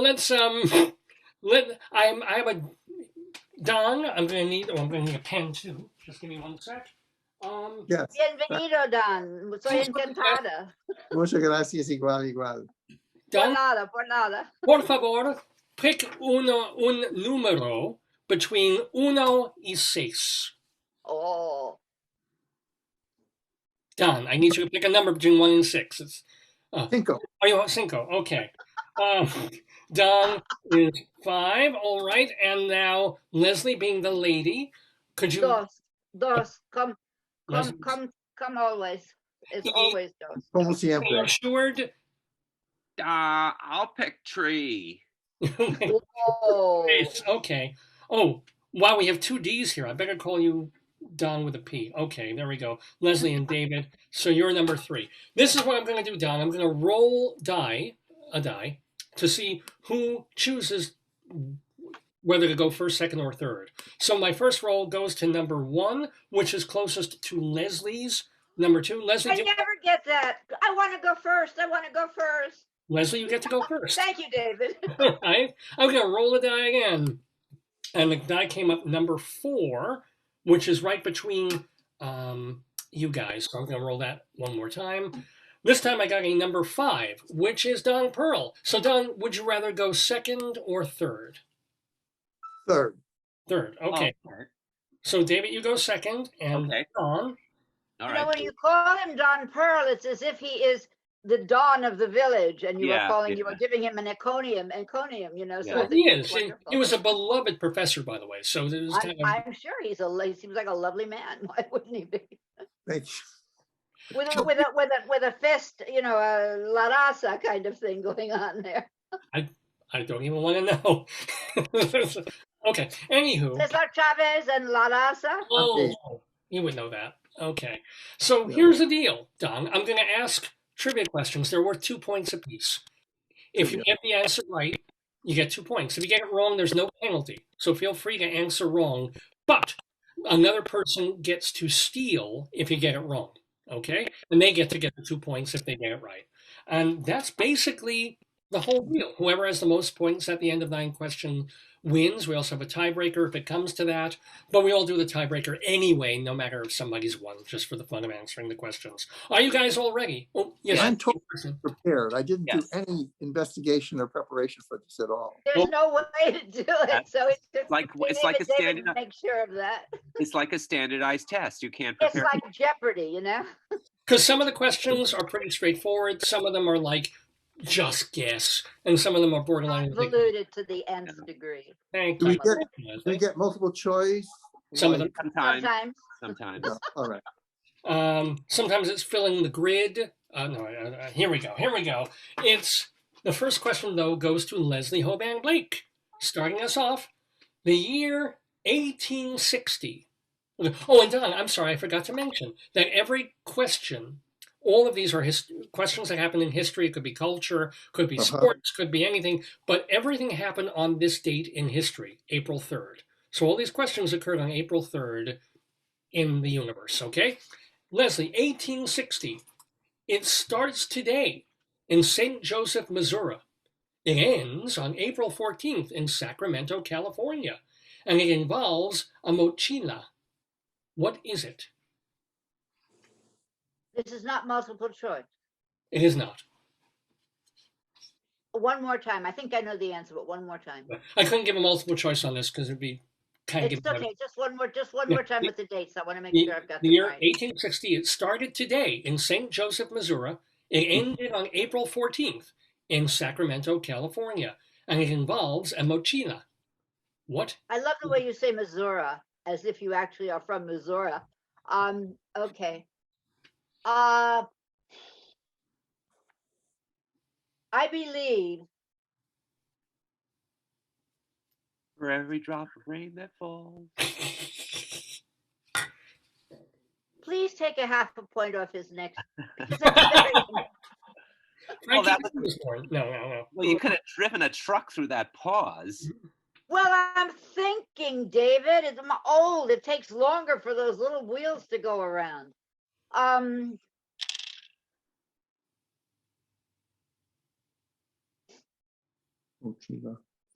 because I saw a movie about this, and I can't remember who was in it, but there was a lot of horseback riding, and later on there was one with Kevin Costner. I believe it's the Pony Express. It only lasted a year. But it was an amazing concept. Had they had airplanes, it would have worked. So what your answer is, Leslie? The Pony Express, because the Pony Express.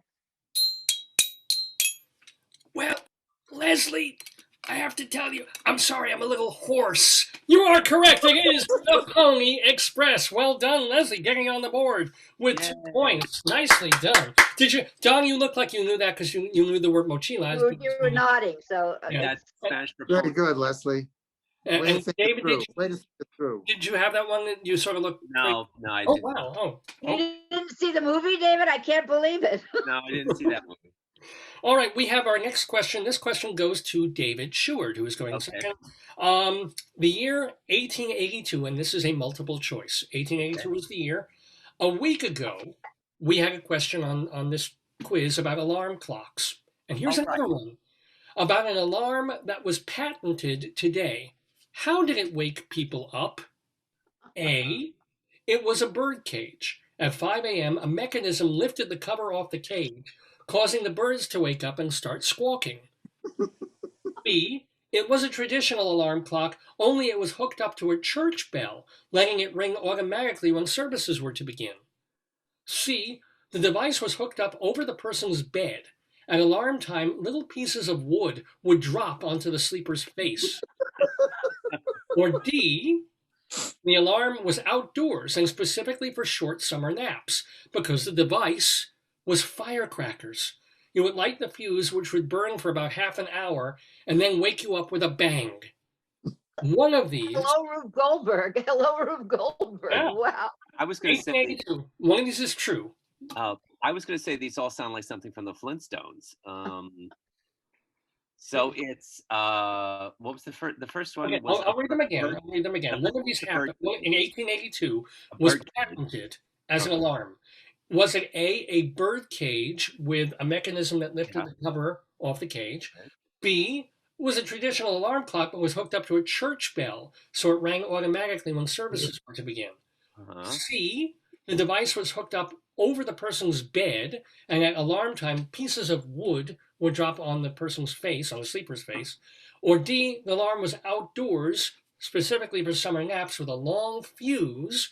It would burn for about half an hour and then wake you up when the firecracker would go off. Well, D sounds kind of ridiculous. The others They all sound don't? ridiculous. Yeah, the others don't sound ridiculous. Yeah. They all sound ridiculous. The church one doesn't make any sense because it would only be for Sunday. And you would want to get up before the services start, being a good Christian person, as most people were in those days. So I think it's the wood, and the other one was the bird cage. I think it's wood falling on the person's face. That sounds crazy enough to be true.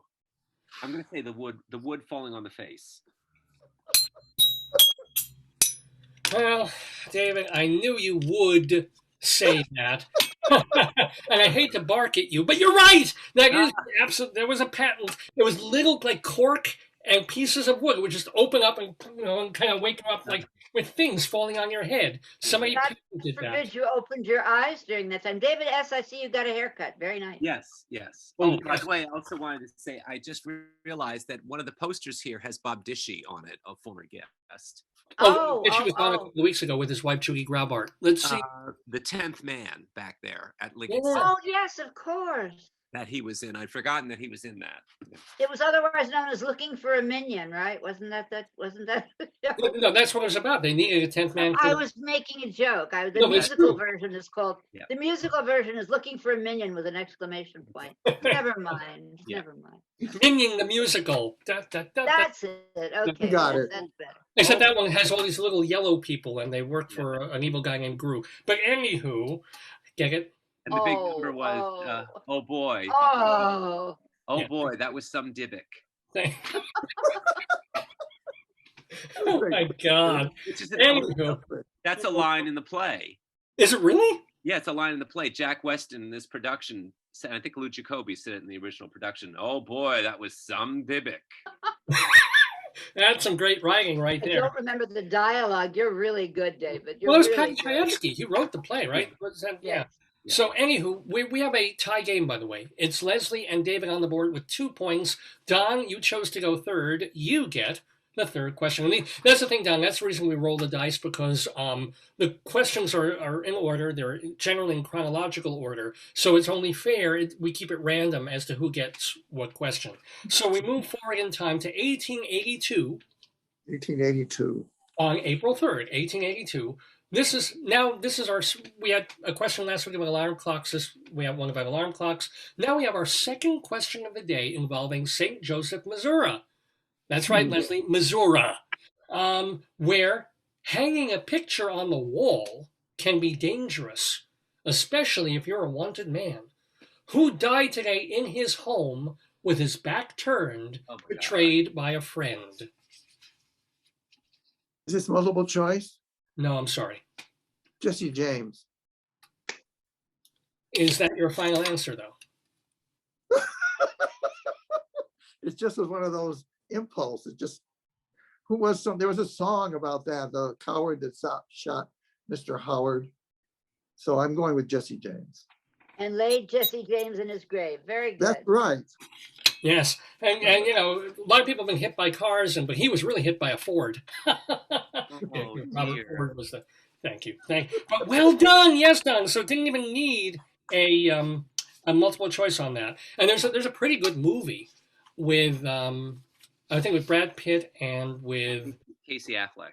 Casey Affleck, right? And Nick Cave is in there. Well, it's called The Assassination of Jesse James by the Coward Robert Ford. It's very good if you get a chance to see it.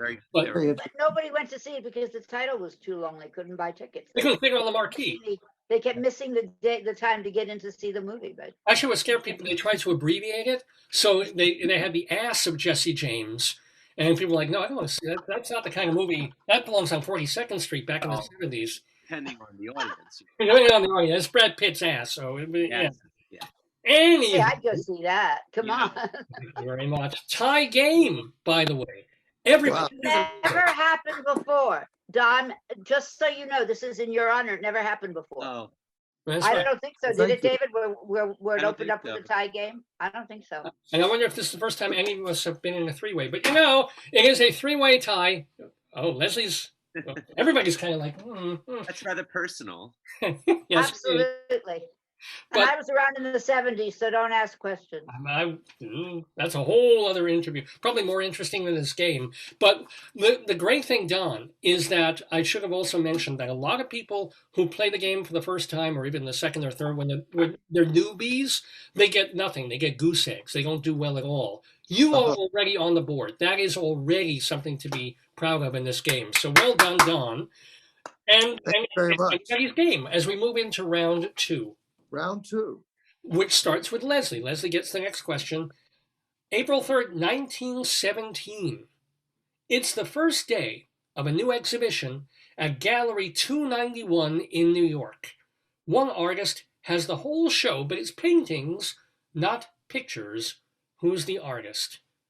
It's not a multiple choice, I'm sorry.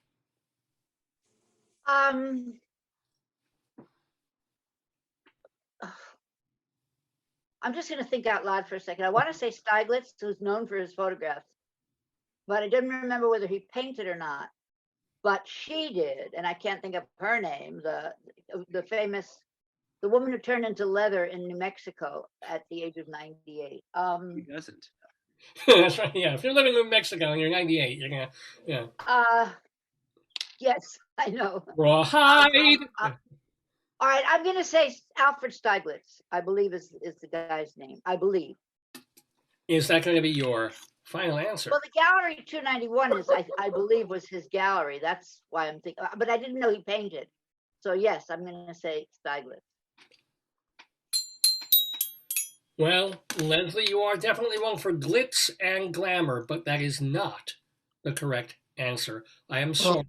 So I get to roll a die. And one of you lucky fellas gets to try and steal the question if you think you know. I came up with the number 2.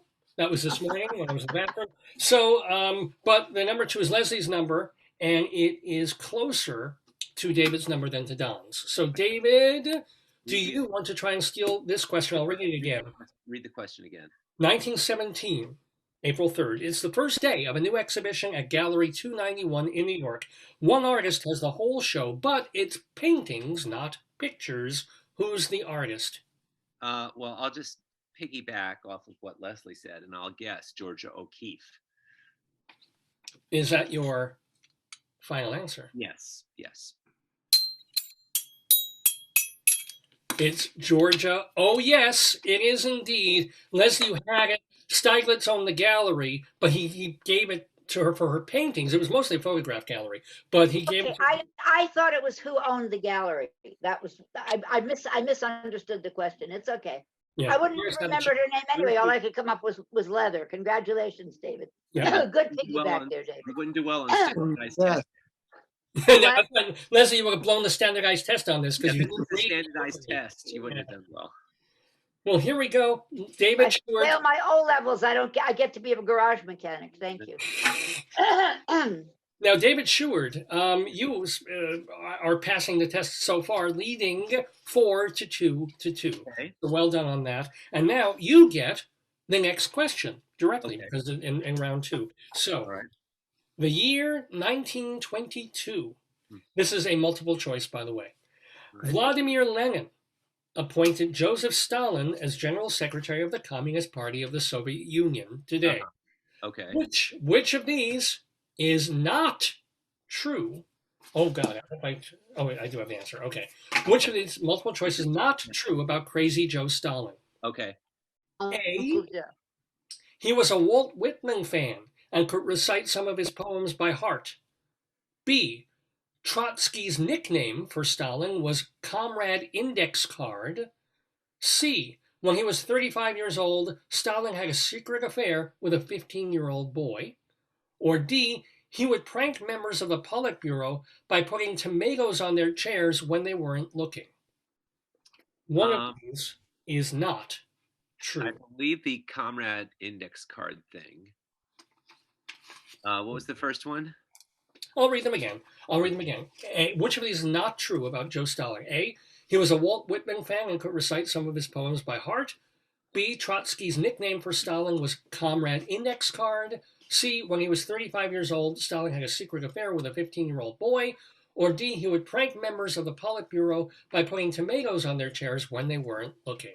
I think it's the thing about the 15-year-old boy. I would have heard about that, I think, if that were true. I mean, it's the LGBTQ underground, you would have heard about that. I would have heard about it, I would have heard about it. So, because, I would have heard that, that would have been in, like, I don't know. I was just going to make a joke about that he was famous for his Betty Davis imitations. But I'll stick with that. I'll say because it was probably a 16-year-old boy or a 17-year-old boy, or maybe it was like Catherine the Great. It was a 15-year-old horse. Could have been. So, David, are you? Wait, I need to. Yeah. It's going to be the. Oh yeah. I yes, that is my final answer.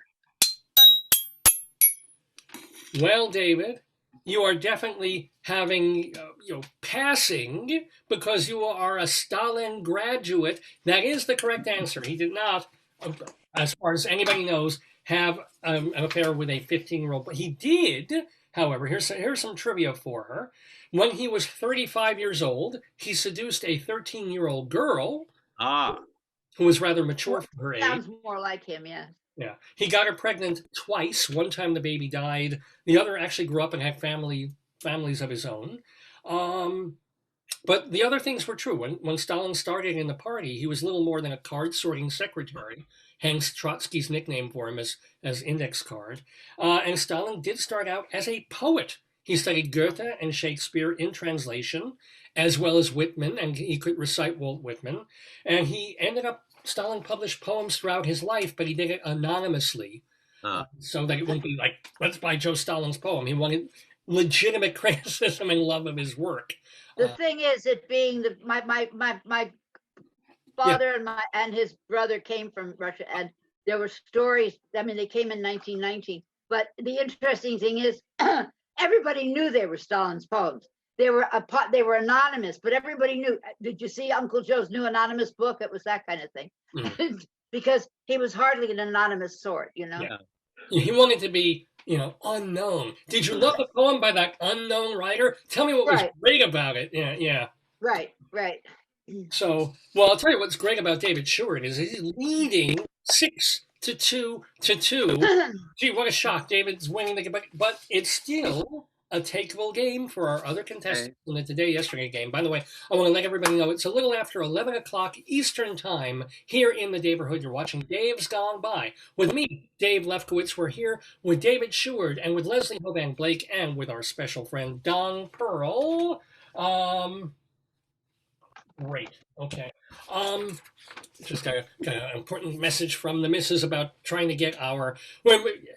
Guys, do any of you have Mac computers, PCs? Have you upgraded to Big Sur? It's like the worst thing ever. I don't remember. Don't. If you're still on Catalina or one of the older ones, it's terrible. It won't let me share screen. It's been. Oh yeah, I think my sister refuses to go up to 10 on the PC on Microsoft. She won't go. She refuses to. She knows it. It just sort of absorbs all the good stuff out whenever you upgrade. I think I went to, I had a question. I took it in to be repaired over something minor, and they said, "Oh, you have an old thing, an old operating system. And I said, well, should I upgrade? I said, no, don't bother. Just leave it the way it is. They were right. That's They are right. so right. It's just really, it's still, obviously my computer still works and still does some good, but a lot of the things I was able to do easily are much more difficult now. And I'm hoping, we have an interview with a guy from In Excess to show, and good luck. we're gonna try and have my wife share her screen so maybe we can all see it. I'm hoping. But anywho, let's move on with the quiz. We're doing our today, yesterday quiz. Things that happened on April 3rd in history. And so this is the end or close to the end of our second round with Don Perl. This question is for you. Okay, the year 1953 is a multiple choice, by the way. 53. Yes. April 3rd. Okay. The very first episode of I was 10. Sorry, I screwed up. The very first issue of TV Guide debuts today with Desi Arnaz Jr. on the cover. However, 5 years before that, an earlier version called The Television Guide, created by publisher Lee Wagner, debuted. Who was on the cover of their first issue back in 1948? Was it A, Fran Allison, B, Betty White, C, Gertrude Berg, D, Gloria Swanson? Yeah, let's give you a guess one. So why was there a reference to 1953 when you went back in time to 1948? Because I'm an asshole. Because well, today, literally, TV Guide went on sale, and everybody thought, TV Guide, Desi Arnaz Jr. Goes on these tangents sometimes. Yeah. So, but 5 years before TV Guide came out, there was actually another version of an earlier version of TV Guide. Now, the first person on that cover was. I see. So there really is. It's not really a clue. The 1953 is nothing to do with anything. It's not a clue. Yeah, no, it isn't. It isn't at all. Thank you, Don. It's a MacGuffin, Don. It's a MacGuffin. Exactly. That's not what a MacGuffin is. It's a red herring. I was going to say red herring, but I thought MacGuffin sounded better. I thought they were the same thing. I thought they were the same thing, too. What's the difference? A MacGuffin is just whatever the thing is that drives the plot. It doesn't necessarily have to be deceptive. Like in The Maltese Falcon, the Maltese Falcon is the MacGuffin. Right. Whereas I see. Red herring is deceptive. Red herring is deceptive. So red herring is done on purpose. Red herring. Yeah. I'm sorry. I'm a little hard of herring in this ear. All right. So getting back to 1948, could you please? So I'm sorry. So I'll read the choices again, Don. So who was on the first cover of The Television Guide? Was it Fran Allison, Betty White, Gertrude Berg, or Gloria Swanson? Well, I only recognize two names, Allison and Swanson. The other two names I don't recognize. So I'm going to go with one of those two. I'm going to go with Gloria Swanson. Is that your final answer? It's the best I can do. Well, buy this man a Swanson TV dinner. You are absolutely correct. You actually got it, Don. Holy surprise. Can I show you something? Can you see this? Yoo-hoo, Mrs. Goldberg. Yeah, but I just happen to be working on something that has to do with Molly Goldberg. Oh, I did not know you were going to ask that question, and it happens to be nearby, so I thought I would share it with you. Now, Don, just one question. Betty White? You don't know who Betty White is? Well, the name rings a bell, but I will confess I can't put anything together on that. Betty White, she's on television. She's still alive. She's been on television since like early days. She was on Password, and then The Golden Girls, the Mary Tyler Moore Show. I'm culturally deprived. Wow. Anyway, and the interesting thing is, you knew who Fran Allison was from Kukla, Fran and Ollie. That's the thing. But what was Gloria Swanson? Was she on? Did it say why she was on the cover? Yeah, this is before Sunset Boulevard. 3 years before Sunset Boulevard, she had a show called the Gloria Swanson Hour. Oh, really? Really? It ran one season. Yeah, and so they were trumping. That's why she was on the Television Guide. So there you go. I never knew that. I wonder if a YouTube search will bring up Kingies or if it's lost. I will go look. I never knew that. Oh, that's amazing. Yeah. So there you go. The Glory Wow. Hour. So Very anyway, sorry. Very interesting. So the game, here's the game. My God, it's David. So how did you guess Gloria Swanson? Just because you Just said it was the only name that he knew. I only Right, knew well, two. that's- He only So I knew was going that. to go with one of those two. Yeah. Okay. So it was a 50-50, I thought. Yeah, and you, No, it was 1948. Sorry. so 2 years off. Everybody. we have. This is the game so far. We have David Sheward with 6 points, Don Perl with 4 points, and Leslie with 2 at the end of round 2. I got to I'm bringing up the rear now. Let's go, guys. Come Here on. we go. Here we go. Leslie, you get to get some. Yeah. If I could only bring up the rear at this That's what point, you I said know. last night, yeah. I'm gonna go there. Yeah, right. Right. Okay. Here we go. We got a music question for Leslie. Okay, and we move all the way up to 1971. Are you ready, Les? Are you Lee? going to play a snippet of something and I have to recognize it? I should do that, except probably Big Sir won't allow me to play it. No, I'm just gonna. It's a multiple choice though. Here we go. 1971, hitting number 1 on the Billboard charts is the Temptations classic "Just My Imagination" from their album "Sky's the Limit." Well, the Temptations would keep releasing albums all the way through 2018's All the Time. But which of these is not on a song from a Temptations album in this century? Okay. In this century, the 21st century? Yeah. So in a latter era Temptations album. You see how convoluted these questions are. I got it. Don. You got it. Go ahead. Okay, that's right. You have to listen, Leslie. Here we go. Which of these is not a song on a quote-unquote recent, within 21 years, Temptations album? Is it A, a cover of James Brown's Mother Popcorn? B, Shorty is My Girl, Ooh Yeah? C, Let Me Catch Your Diamonds? Or D, Kiss Me Like You Miss Me? Which one is not? Which one is not? So they did actually do 3 of those songs Yes, that is correct. in the 21st century. First Right. century. Right, so not from the 60s or 70s or 80s or 90s. I will read them again. Which of these is not a song on a Temptations album from the century? Is it A, a cover of James Brown's Mother Popcorn? B, Shorty is My Girl, Ooh Yeah? C, Let Me Catch Your Diamonds? Or D, Kiss Me Like You Miss Me?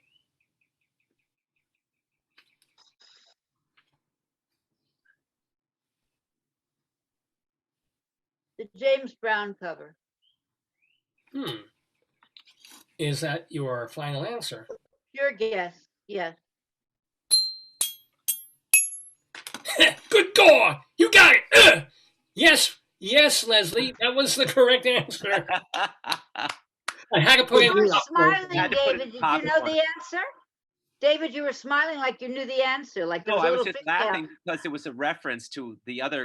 I know the other popcorn stuff. I the know. popcorn thing. I thought it was. I was just smiling because it was funny. Yeah, I know that I had to put a popcorn thing in there, but this time, no, the Temptations did not cover any of the James Brown's popcorn-related songs. A shame that they Make did. a note of that, David, for future reference. All right. I think that Paul Robeson did. There's a "We mean popcorn." No, he did not. Anywho, the next. Oh, this will be. Wait a minute. How did this happen? David's next. Oh, What happened? I'm next. yeah. I'm sorry. I mislabeled. This is number 8. This is number 9, and that's number 10. I'm sorry. So the next question, yes, does go to David Sheward. Okay. April 3rd, 1991. Oh, look, David, you get a theater question. Okay. April This 3rd. luck of the draw. Go ahead. Here it is. 1990 is a multiple choice, too. Opening on Broadway 30 years ago tonight, Penn and Teller, in their latest show, which began with the two of them sitting under a big object that drops on them, but magically they don't die. What was that object? A, a refrigerator. B, a Chevy truck. C, a grand piano. D, a saltwater fish tank. Oh, that's interesting because I did not see the show. I think it was, or did I? Was that their Broadway show or their off-Broadway show? I'll read it again. 1991, opening on Broadway Oh, okay. 30 years ago, Penn and Teller's latest show began with the two of them sitting under a big object that drops on them, but magically they don't die. What was that object? A refrigerator, B, a Chevy truck, C, a grand piano, D, a saltwater fish tank. I must have seen this because in 1991, I did see them in a Broadway show, and it was at the Music Box, I think. Was it the Music Box? And I don't remember that happening in that show. And in 1991, I think I did see them because they came out and greeted the audience afterwards. And I said to them, "Oh, Julie Harris doesn't do this," because she was doing a show. She was doing Lucifer's Child, her one-woman show about Isaac Dennison. And Penn Jillette thought that was amusing, and he smiled. But I don't remember that happening at the beginning of the show. And I think it's a refrigerator because there was something called Penn and Teller, the Refrigerator Tour. So I'm going to say a refrigerator. Is that your final answer? Yes. Well, David, I have to say you are hot being cold, because that was, yes, that was sort of the thing. It was called Penn and Teller, the Refrigerator Tour, and it opened with them singing under a fridge that went, on them. So David Sheward, gee, what a shock. David, I have to make a comment, though. Yeah. I actually did an interview with Gillette. Yeah. Was he Razor? No, not Gillette. I'm sorry, with Teller. Excuse me, with Teller. Yeah. One who doesn't on talk. The phone. He actually did it. He actually talked to me. Right. Yeah. I didn't know how it was going to go. I had no idea whether he would speak or he wouldn't speak. And he was very voluble, and he was so smart, such a lovely man. But it was such a shock to me that he would actually talk on the telephone. It wasn't vision. I don't know if he would have done it had it been, on a Zoom or something like that. But yeah, no, I've always wanted to talk to Penn or Penn, you don't get to talk, I guess. You ask a question and then half an hour later, it's like, well, that's what I'm saying. It was Teller. Gillette is what used to be the big one. Now he's lost a lot of weight. Anywho, well, we have one more question. We have Don Perl finishing out round 3. Don, you have 4 points to David's 8, so there's still a possibility that we can have a tie. With you, or actually with both of you. Just between you and me, he's out of it. He's already ahead. No, you're both. You and Don have 4 points. That's what I'm saying. Yeah. I thought I just got. Oh, I only got 2. I thought I had 6. Oh, cool. No, you. Let me check, Leslie. You have. I missed 1. Yeah. You have 4. You have 4 points. Sorry. Okay. But still, we've got these last 2 questions. Well, no, actually. I'm not too competitive. So, Don, are you ready for your line? By the way, you're all getting, and Don, you're getting thumbs up from Noemi, if you know her from Greeley, Colorado. I do. Well done. 2007 is the year. In an interview with Kurt Loder, Keith Richard said he was either joking or misquoted in a 2002 interview in New Musical Express when he said what about his father? It's a multiple choice. Okay. A, he thought his dad wasn't his real dad and that Keith Moon's father was his father also. B, after his father died, he took the ashes, mixed them with cocaine, and snorted them. C, when Keith was 23, his father tried to force him at gunpoint to give up hashish. Or D, when Keith and his dad reunited after 20 years, they went tandem skydiving. Could you do that again? I certainly could. So there's the question again. This was from 2007.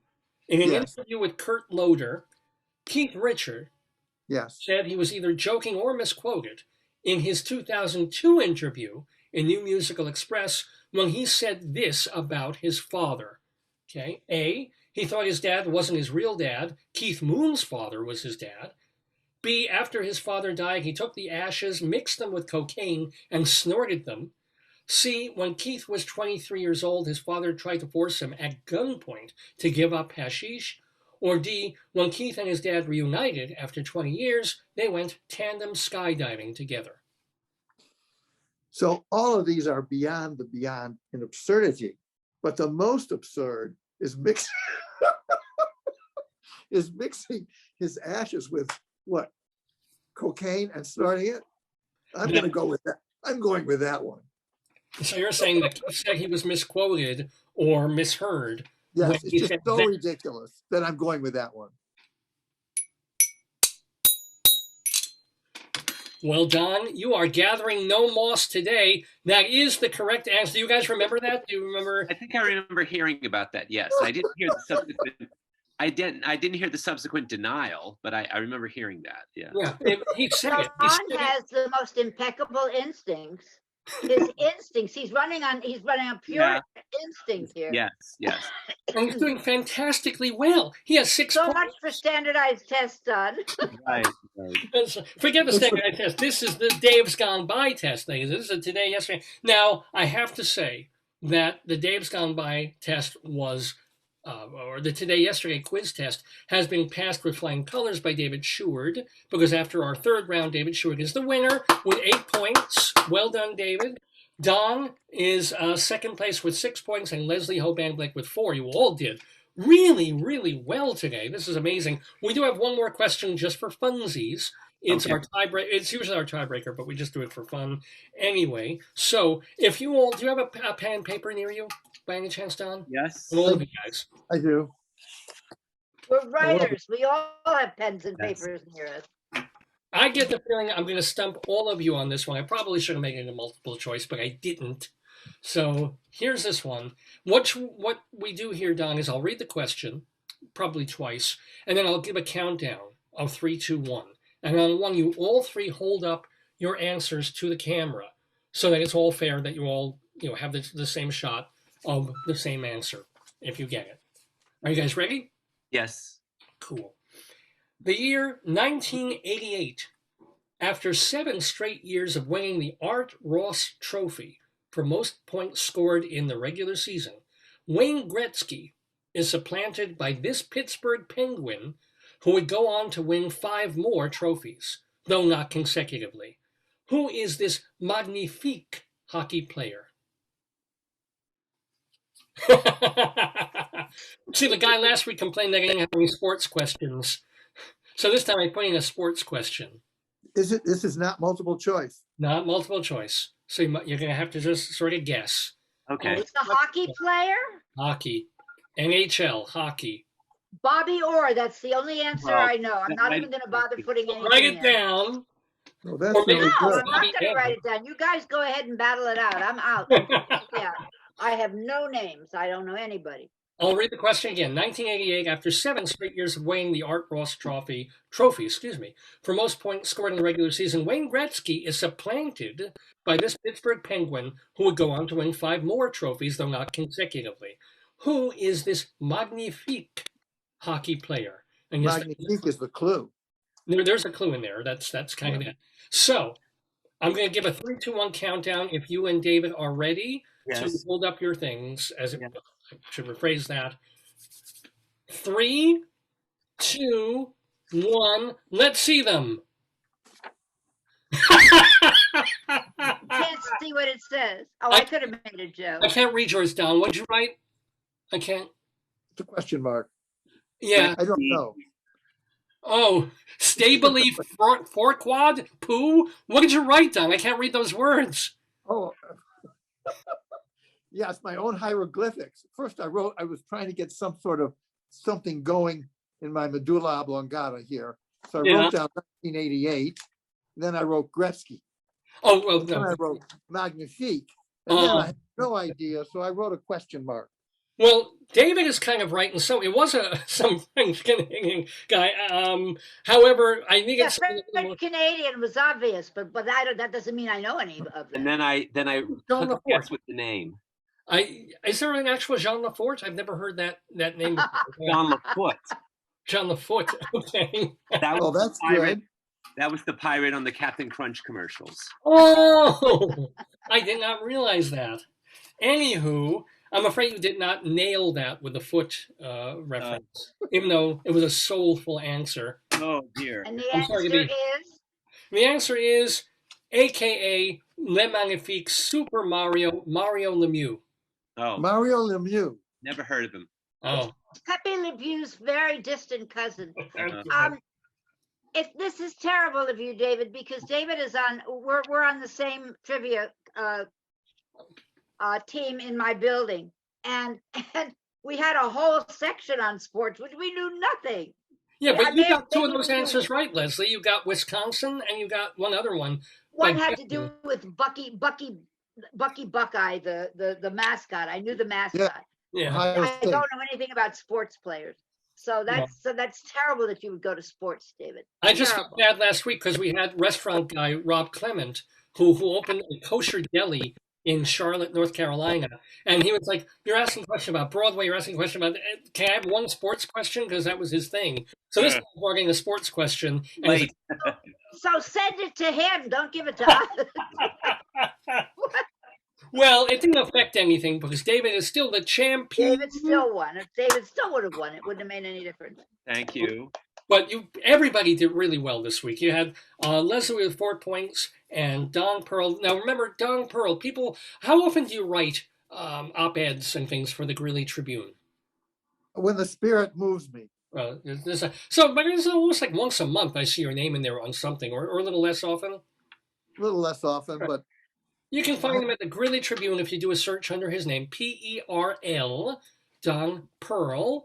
And so all I can say for you is keep up the good work. I mean, you're also a very, very, we don't have time or whatever to get into, but you're a very anti-fracking guy, and you've been very activist on that as well.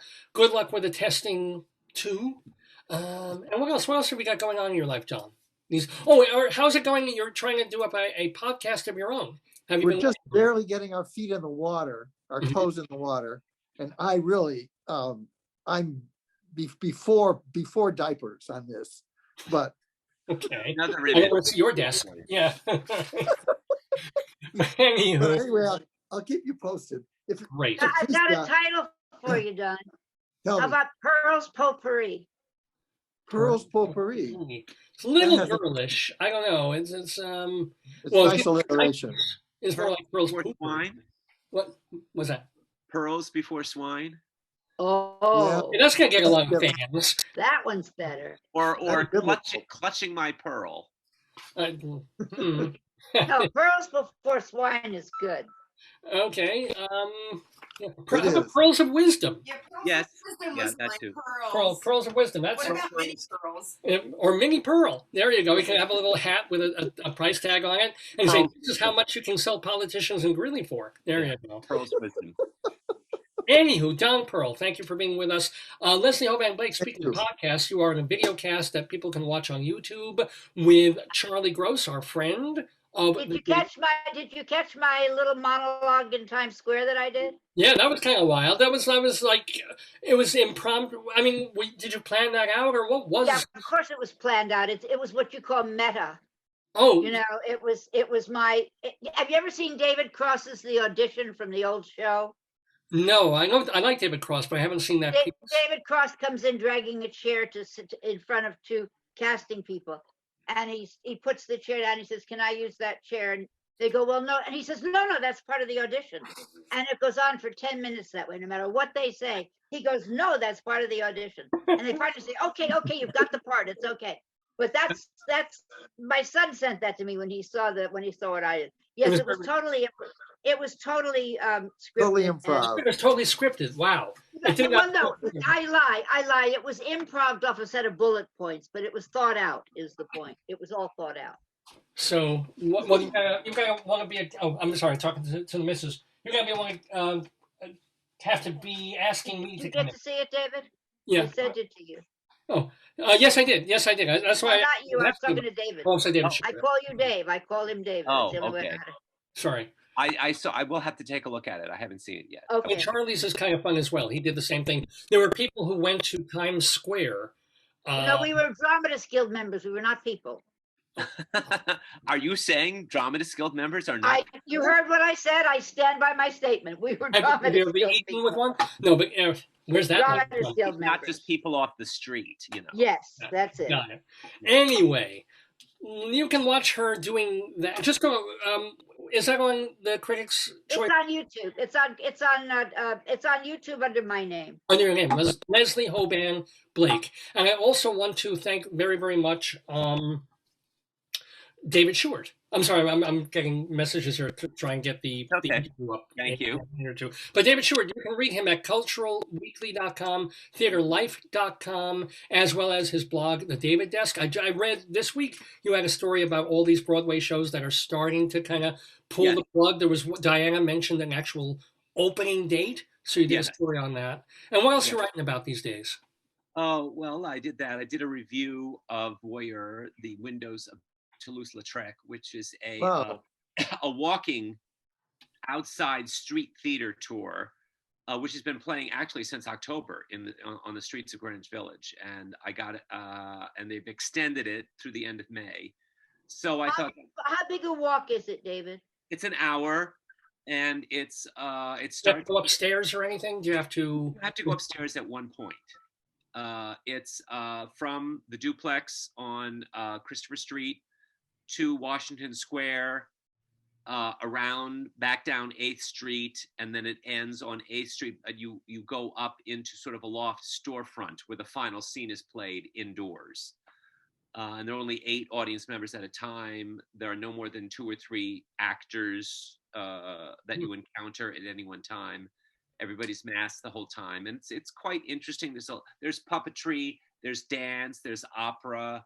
So it was very interesting, and it was the first live thing I'd seen in a year. So that was exciting. So were the actors masked too? You say everyone was masked. The actors were masked too? Yeah. What? But they talked. It wasn't just visual. There was actually dialogue. There's also talking. There's dance. There's a lot of dance and puppetry, and and there's even some opera singing and horse racing, which I don't know how they managed to get that in there, but they did it. It's quite. And that refrigerator was amazing. It was just... Anywho, it's been great to have all you. Oh, what? Sorry. Just one other reference I wanted to make was when you say Saint. 2 of the questions were about St. Joseph's, Missouri. Mm-hmm. That actually was one of the places that Bugs Bunny played on his vaudeville tour. Really?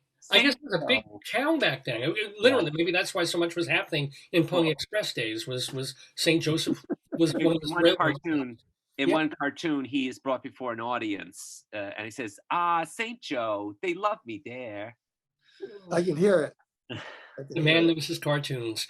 Yeah. Well, ladies and gentlemen, thank you, Don. Thank you, Leslie. Thank you, David. I hope to see Leslie and David next Saturday for our Today Yesterday quiz. Another formidable opponent, although they'd be hard-pressed to beat Don Perl. Don, Absolutely. You're the best, Don. So far, you've been the best. Excellent job.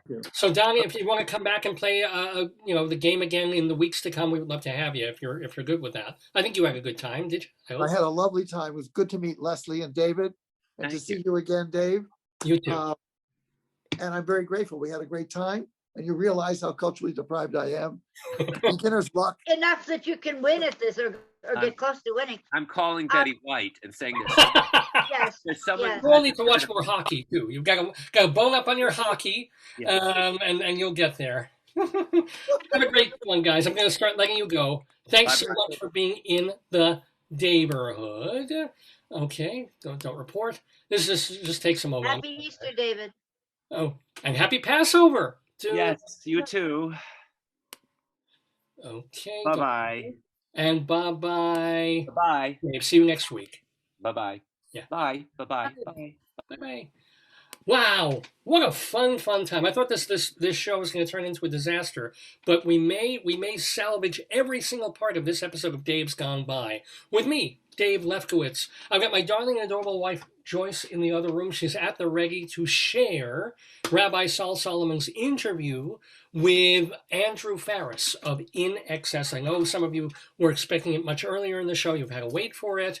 I apologize for the delay and the technical problems. I am hoping that this will work. So I'm going to admit my wife into the room to make this happen. Now, I don't know, good, okay.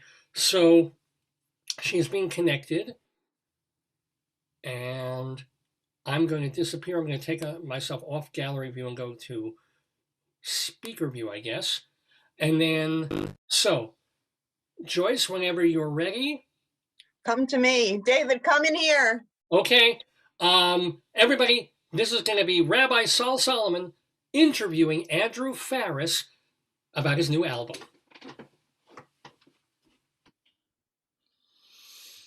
Oh, shalom, my friends, and yeehaw! This is your old pal, Rabbi Saul Solomon, founder and spiritual leader of Temple Sons of Bitches in Great Neck, New York. And I am thrilled and delighted and excited and honored that we have a person who was inducted into the Australian Songwriter Hall of Fame, my friends. And why did this happen? Because for years he wrote or co-wrote wonderful songs for a band he was in. You may have heard of it. They were sort of internationally popular with songs like What You Need and Listen Like Thieves, and one of my very favorite songs of the era, bar none, This Time, which was written by this man, Andrew Farriss, when he was in the band called In Excess. But now we're scaling back the excess and we're bringing it home. We're bringing it country because he has a new album out. It's his first solo album. He's named it after him, which I think shows a little bit of a lack of imagination. But still, ladies and gentlemen, won't you please welcome to the neighborhood and give a big Aussie shalom to Andrew Farriss. Shalom, Andrew. Hello, shalom. How are you, sir? I am delighted to be here. And how are you? I'm above ground and I'm happy. You know, you should have me stuffed and hang me on the wall. You know, as a happy man. No, seriously, no, I'm really good, and I thank you for having me on your show. And yeah, I'm just so far so good. I've had a really good reaction to my record that I've put out, and it's like country and western sort of theme that I've got on my record, and so far so good. Well, no, thank God. Now, here's the question, because people would think, okay, we listened to NXS all those years ago as pop with a edge of rock to it. It certainly almost never went in a country western direction. You're from Australia. How on earth did the twain meet? Okay. Well, just bear with me for a minute because I'll explain all this, okay? Please. So I was a main songwriter, you know, along with Michael Hutchinson, but he sadly, you know, he passed away a long time ago now. Well, I keep writing songs. I'm a songwriter. Always was, always will be. Been writing songs since I was a teenager. And as I was writing these songs, sometimes for the work that I was doing for NXS in the old days, some of these songs didn't really suit the band, but didn't mean I didn't like the songs or they couldn't be useful. So I just shelved them. And more recently, I started getting quite prolific again with my writing. I love songwriting again. And so I started re-recording my older demos and the newer demos that I had, the newer songs. And I was tracking them both at my farm. I live about 7 hours inland from the coast in Australia. I guess what you might call the outback, okay? And I actually have cattle and grains when it rains. I have a big farm, and in that sense, I really am a cowboy. I'm not messing around with that.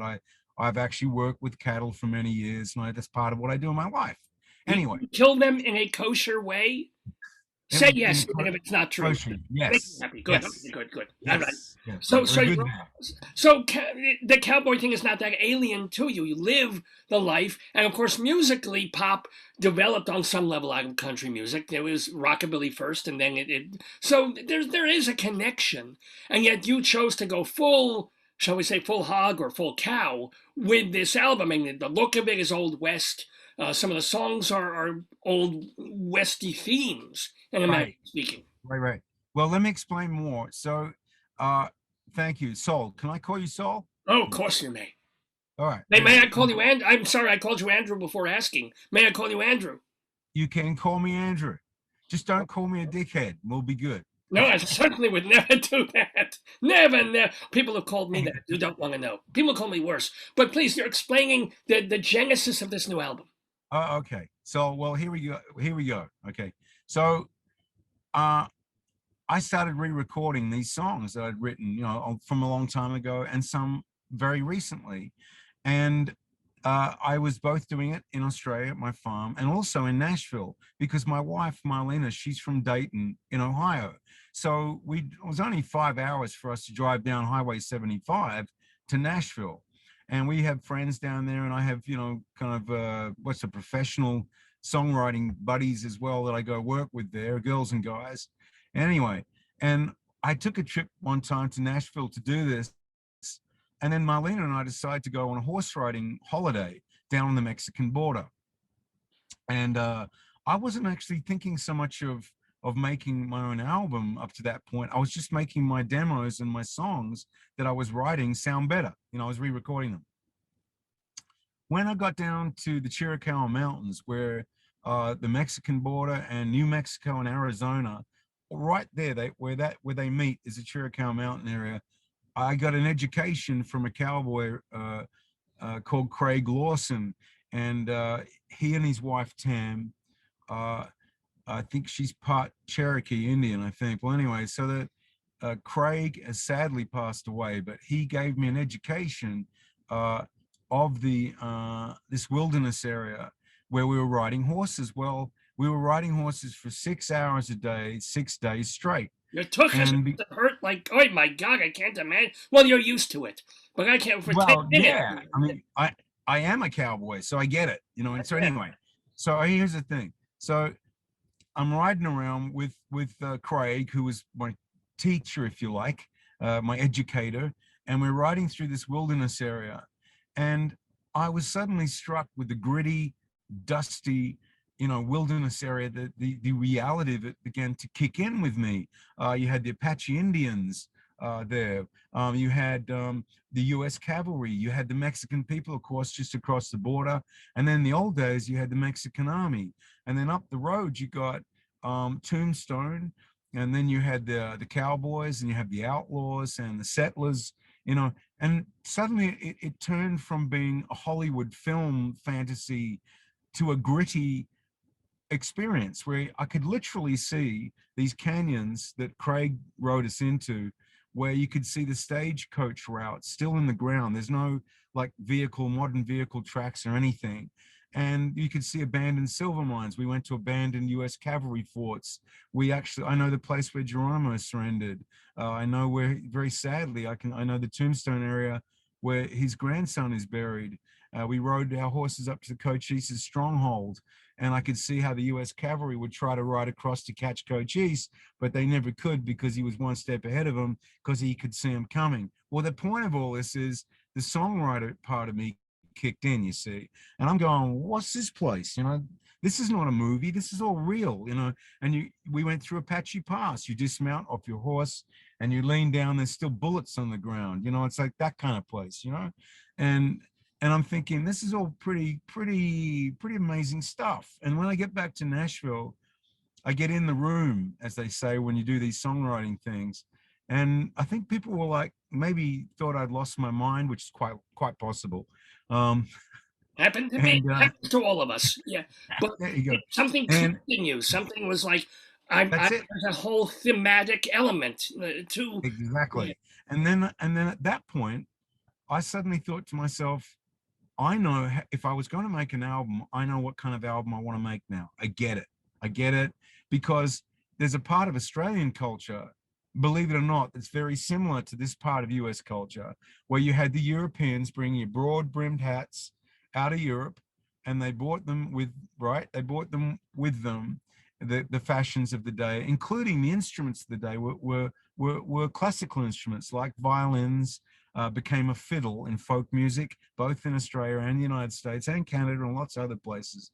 But, you know, this is what was going on. And the upright pianos suddenly found their way into Deadwood and saloons and things. And you had people suddenly creating all this bizarre music that they had. And this is all pre-electricity. You got to keep that in mind. Like this was the old physical frontiers, not today's world, which is electronic frontiers, but the old world or physical frontiers. And I suddenly thought, what an amazing landscape to write about. Like I don't know anyone else that's writing about this stuff exactly. So I'll head off down the trail on my own and see what I can come up with. And then I realized, you know, why don't I do everything like this? Why don't I do my videos like this? Why don't I do the photography, the artwork? Actually, the physical vinyl on my record, right, is actually the same thing. It's a piece of art from It's kind of, you know. But Yeah, I wanted to ask you in terms of also the art and the look of it. You have, for the single of the album, a very involved and well-produced video. Like, and I'm wondering just also about like where 20 years after MTV essentially stopped showing videos, and now it's TV, sitcoms, whatever, reality shows. Why do artists still bother, quote unquote, to make music videos? Well, because that's a good question. I'm continuing to do it. I haven't finished yet. I'm doing more of these things. First of all, it's a form of art in itself. You know, I was part of a very successful reality television show called Rockstar in Excess. And I know what a reality television show is, and I understand all that. But before that, In Excess as a band was making videos, and we used to get MTV awards for them and that kind of stuff. But if you ask, why would I do it now? Well, you might also ask, why would I put out a vinyl album now? Why would you What put I out believe, vinyl? That's coming back, but why? You did an EP last year. Now you're doing a right? full-length record. I mean, why have a 50, 60-minute record when the whole music business is... my hat. The whole music business has gone kaflooey, and you can do whatever you want. Why did the idea of still of an album length work? Okay. Well, here's the thing. You're right that a lot of the modern digital platforms and radio it keeps going back to the 1950s. You want to talk about retro? It's like the 1950s, almost early 1960s again, where you've got a Tin Pan Alley situation where you've got a bunch of people who are very clever at writing songs, and they put them all on the radio, and then most of it's about advertising, right? Most of what's going on is people trying to sell stuff, right? And yet here we are all these years later, and the art form seems to be going away, and all we're getting is the advertising part of it. So part of my thinking was, well, why would I want to do that? I like the art form of making videos. I like the old school idea of a vinyl album where your whole album tells a story. And I mean literally, where I wanted on my album to have all the lyrics on my album and all the music and all the instrumentation, all the photography, all the videos, everything, the artwork, the vinyl, to be a common flow within that album. Because as an artist, otherwise your career is fractured, because you know the modern digital platforms and mediums to expose your art form would have you as just another, you know, 3-minute bit that drops in and out of it. And I said, I don't want to do that. I want to go more into an art area and explain to people like yourself, your good self, that the reason I'm doing this is because I like to bring the art back again. Let's get the art back into music again, you know? Can I ask why? I mean, NXS had, quote unquote, its heyday in the 80s and 90s, and yet 20-something years it took for you to release that. I mean, why didn't you take those demos 15, 20, 25 years ago? Some artists, even when they're still in a band, will go off and do a solo project, a George Harrison Wonderwall, if you will. Why not you? Okay. I've got two things I want to say here, okay? First of all, I never really thought it was important to make an Andrew Farriss album. I was very proud of the work, and I still am, that I did with INXS, and I miss those guys. They're my friends. Two of them are literally my family, my brothers, right? So I miss those guys, you know, and I hope they're well, you know, God bless them, you know. But to me, you know, when I went to make this record, I didn't really know what I wanted to do until that horse riding adventure that I did. And then all the parts seemed to come together in my mind, where I suddenly realized, don't make a pop album, okay? Make a body of work that relates to culture, like, you know, the meetings of cultures, which is the period that I'm writing my music about is where cultures are not clashing so much, but where people are curious about cultures, because we've only got one world. We only have one Earth. And even though we're all different cultures and we all have different viewpoints and belief systems or whatever it all is, we all have to live together on this planet. And even though we have these bizarre films that tell us that there's life in outer space and there's all these other things going on, as far as I can see, when I look out the window right now and I'm looking out there, there's just us humans on this planet. That's all I know. And we've got to get on somehow. What you're looking out a window of, that looks more like a car than a tour bus. What are you in right now? What is that? I see a shirt. No, I'm sitting in my farm truck because I don't have the technology back at the farmhouse.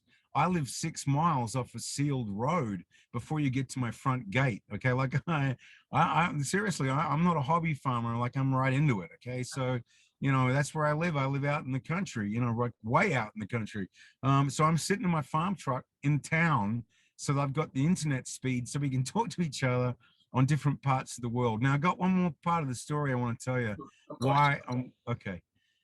I don't know why. I feel like this is the time I'm supposed to be doing this. And I'll give you an example of what I mean. Years ago, in excess, we went to shoot. Well, we were always shooting videos, but one of the 2 videos we shot was for songs called Original Sin, and the other one was called I Send a Message. And those videos were shot in Japan, both in Tokyo. And one was in the old Buddhist temple. They're made out of a huge old, 2,000, 3,000-year-old temple or something in Tokyo. And it, this is incredibly culturally significant, building had never had Westerners, or gaijin, it's a Japanese word for us, in that temple. And so Michael and I were curious as to why us young guys from Australia were led into this very, significant historic building, with a lot of, importance to the Japanese people. And the head monk comes up to us and he says, I show you why. And he leans down and he picks up a trumpet and he goes, and starts to play the trumpet, right? So the point I'm trying to make is that it's not so much he liked mariachi music. It's got more to do, right. It's got more to do with the fact that he was trying to say to us, there are some languages like music that communicate with everybody, not just somebody over here and somebody over there, and I'm a fan of many cultures of music, many different nationalities of music. I listen to all kinds of music, and not just modern pop or country or whatever. I listen to. Let me ask you, because we don't have a lot of time with you, so I want to make every moment count. If you had, I'm sure you've been asked this, your Desert Island discs, and they weren't an excess or your new album, but somebody else's. Right. What are 2 discs that you would take to a desert island? Okay, well, first of all, I'd need a record player to play them on. Okay? All right. Desert Island Spotify. Okay, fine. Yes. Sorry, I'm just thinking laterally. Anyway, so, Right, controller that you could crank. Okay. So if I had a diesel generator there and I had my vinyl record player plugged into it, and if I had a choice of vinyl record, yeah, I would probably take, I don't know, maybe Highway 61 Revisited by Bob Dylan, maybe some Northern Indian flute music, and I would have a Johnny Cash album of some sort there. Right. Well, if you were on a desert island, you wouldn't want the prison one because that would be too close to home because you'd be stuck in prison. Yeah. It could be one of the Walk the Line later ones. But let me also ask you, and I did want to ask about, since it's one of my favorite songs, the composition, if you remember it when you were writing and putting together This Time. Because I just love that. Always have loved that song. So do you remember anything about it? Yeah.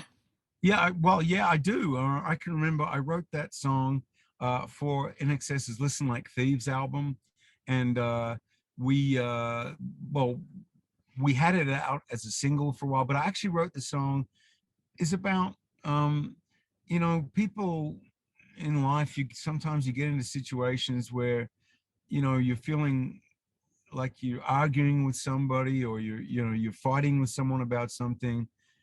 And at the end of the day, it doesn't really solve anything, the fight, you know, you best make peace with people in your time, you know. Yeah.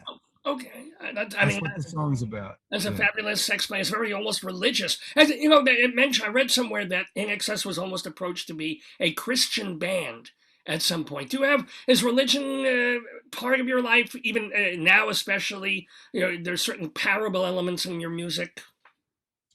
Yeah, I'm open to most belief systems, so long as they are kind and gentle to people, and then I'm okay with it.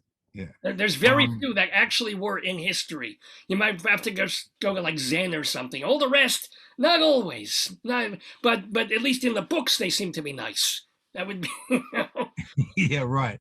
Well, that's like history we're talking about now. Like, for example, you know, I was a fairly voracious reader of history, both modern and older history, especially Romans and the Celts. And you know, like when Julius Caesar went across to England, you know, it was one of the last places they conquered, you know. You know, that a lot of people don't realize that the Roman army almost came to permanent grief trying to land their navy and invade England, because there was a big storm came up. And, you know, but Julius Caesar, he would basically get rid of anyone he didn't like. So he said, I'll write the history, thank you, because he didn't want someone to probably tell the truth about what was really going on. So he wrote all this other stuff, you know. But that's what happens in history. Whoever wins, right, you know, gets to write the story by the victors. That's an old thing. It is.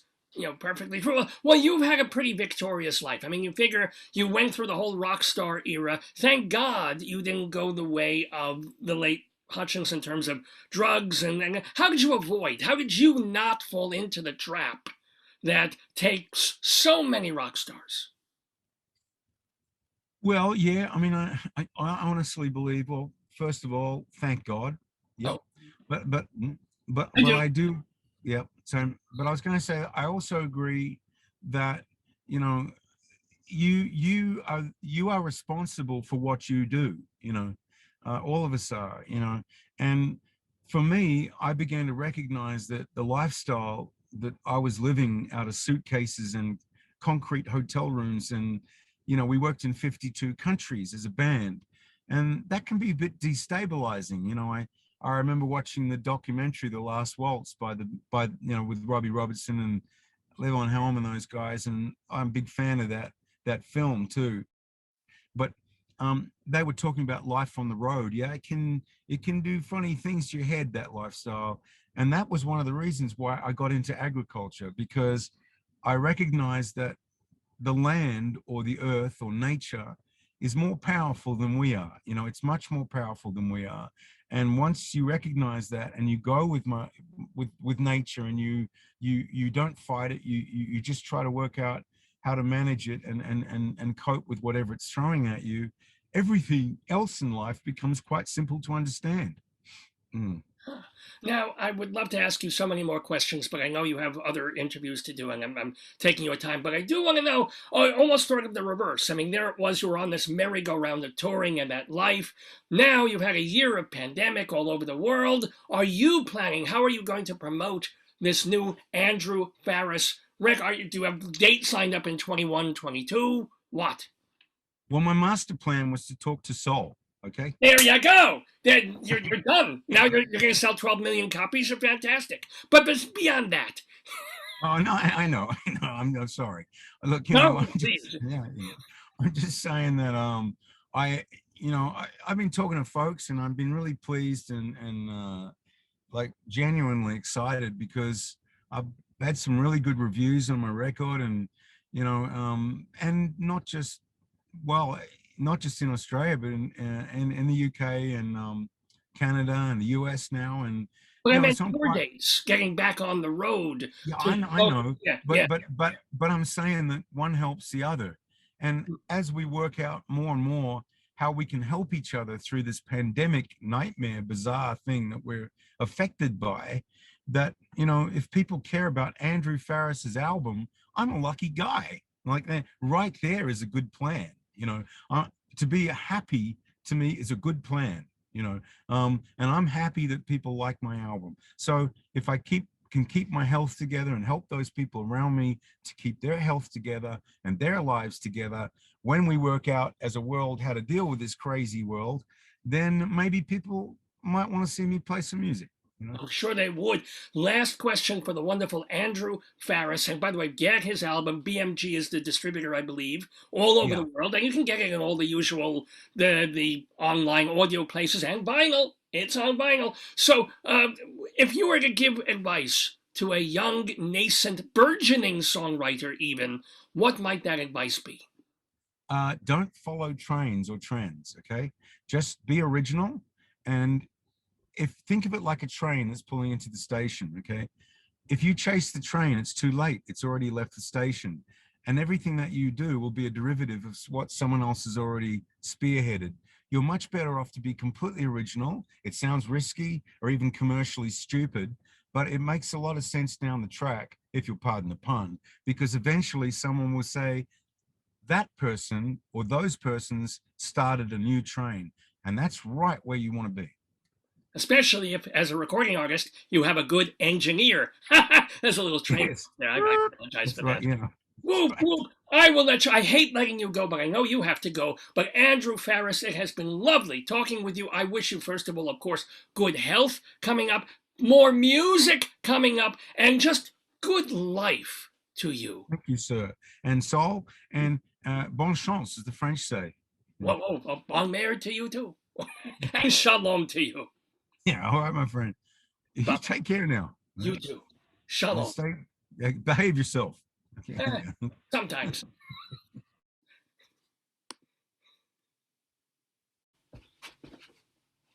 Oh, shalom again. This is Rabbi Sal. What a cluster, if you will. What a mess. But what a delightful man that Andrew Farriss is, and how nice of him to spend time with us in the neighborhood. I know we had some technical issues, some technical difficulties. I am not sure, honestly, if you were even able to hear that whole conversation. I know visually I think it was working.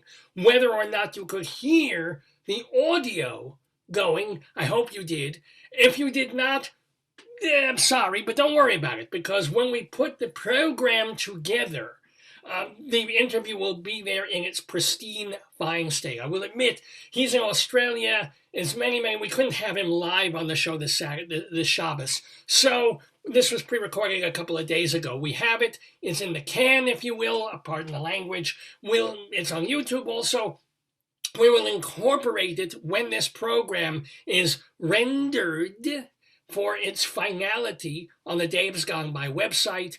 And the interview itself will be on the Dave's Gone By website. So really, if you're so disappointed and angry, I tuned in to watch this and I couldn't see, or I couldn't hear, don't worry. You can certainly go to davesgoneby.com and YouTube and see my interview and hear my interview with Andrew Farriss. And I thank him very, very much for being with us. Now, I am Rabbi Sal Solomon, founder and spiritual leader of Temple Sons of Bitches in Great Neck, New York. Now, the reason I am still here and not throwing back to Dave, the producer and host of this program, is because I have stuff to do. I am also here for a segment of this Dave's Gone By program on this April 3rd, 2021, the 792nd show called Farriss Wheel. And I'm spinning the wheel here because, it is the last 2 days of Passover. The holiday is also Shabbos. It's a special time. And I have a special time with you when I take the local newspapers, the local Jewish newspapers here on the South Shore of Long Island, and I go through them so that you don't have to. I can look at the boring bits. I can scroll through and read all the commentaries and read all the news things. You don't have to do this. I'm saving for you, my beloved and lucky listeners and viewers, the best of the Jewish Home newspaper as well as the Jewish Week. There's a couple of other Jewish papers. And I haven't done this segment in several weeks. So there's Purim to get through. There's Passover to get through. It's basically things in the newspaper that I want to share with you. So first of all, let us begin with, one of my favorite people in the world. Here he is. I know him, you love him. He's Rabbi Nachman Seltzer, presenting the Disco Rabbi. There he is. Oh, look at him. Go. Get down. Get funky. Get down. Get funky. The living legend, the Disco Rabbi. The incredible life of Rav Yitzchak David Grossman of Migdal Hamek. Oh boy. How did he win the hearts of a gang of tough and angry non-religious teens? Yeah, because I wonder how tough a group of Orthodox Jewish teens really is. You put them up against anybody in Bed-Stuy.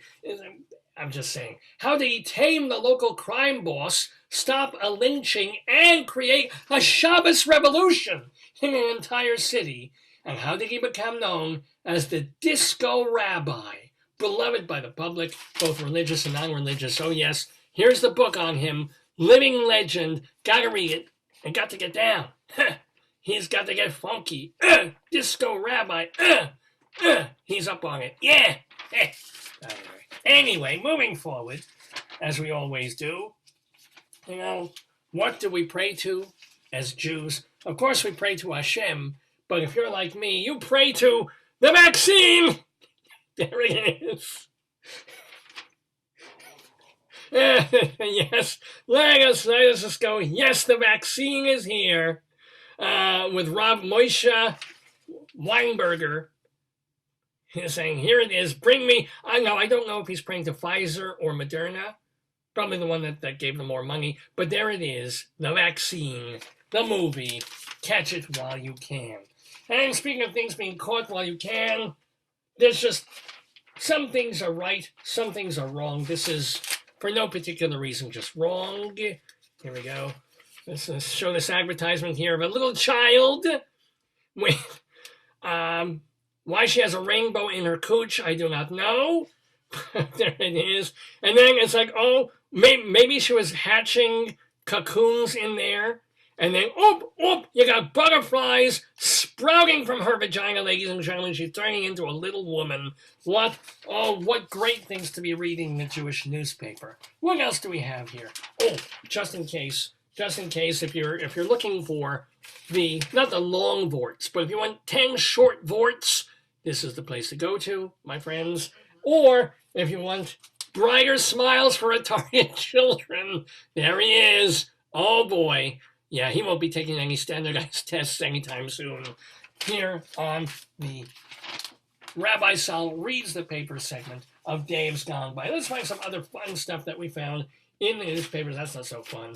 What did I find? Well, that's just cute. I think I'll save that. Here's, speaking of things that are just wrong in certain ways. When I go to shul, I want to pray, I want to read, I want to study, I want to sing a little bit. I don't necessarily want to see this happening in my shul, even over the holidays. What is going on here with this guy? Let's take a look at this fella. He's, I guess we can call it animal husbandry in a Tom Lehrer sort of a way.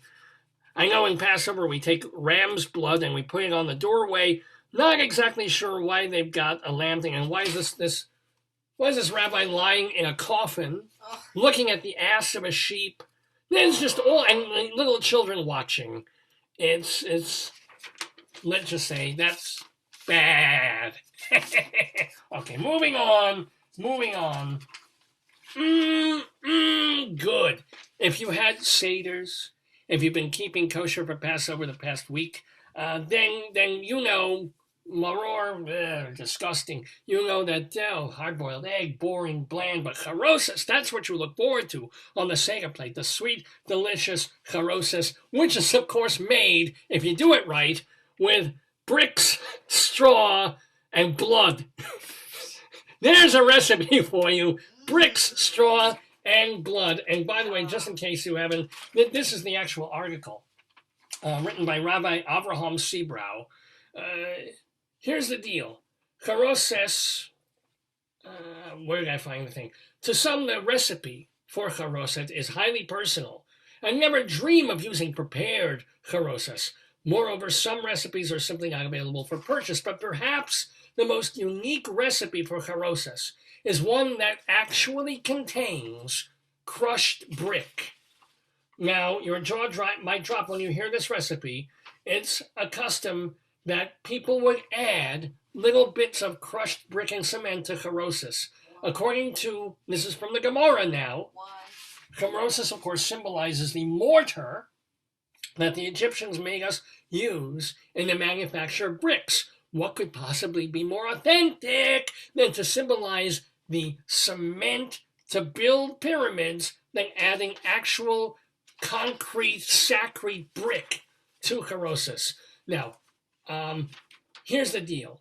The Maharam Longzano was aghast when he heard of this custom. He remarked, "Are you supposed to make yourself bleed on Purim to recall the murderous decrees? Certainly not." He said that taking actual brick and putting that into charosis is taking the custom, the symbolism, too far. And this is why I love the oral Talmud, and like a lot of oral things I like, but in this case he said, it all stemmed from an error.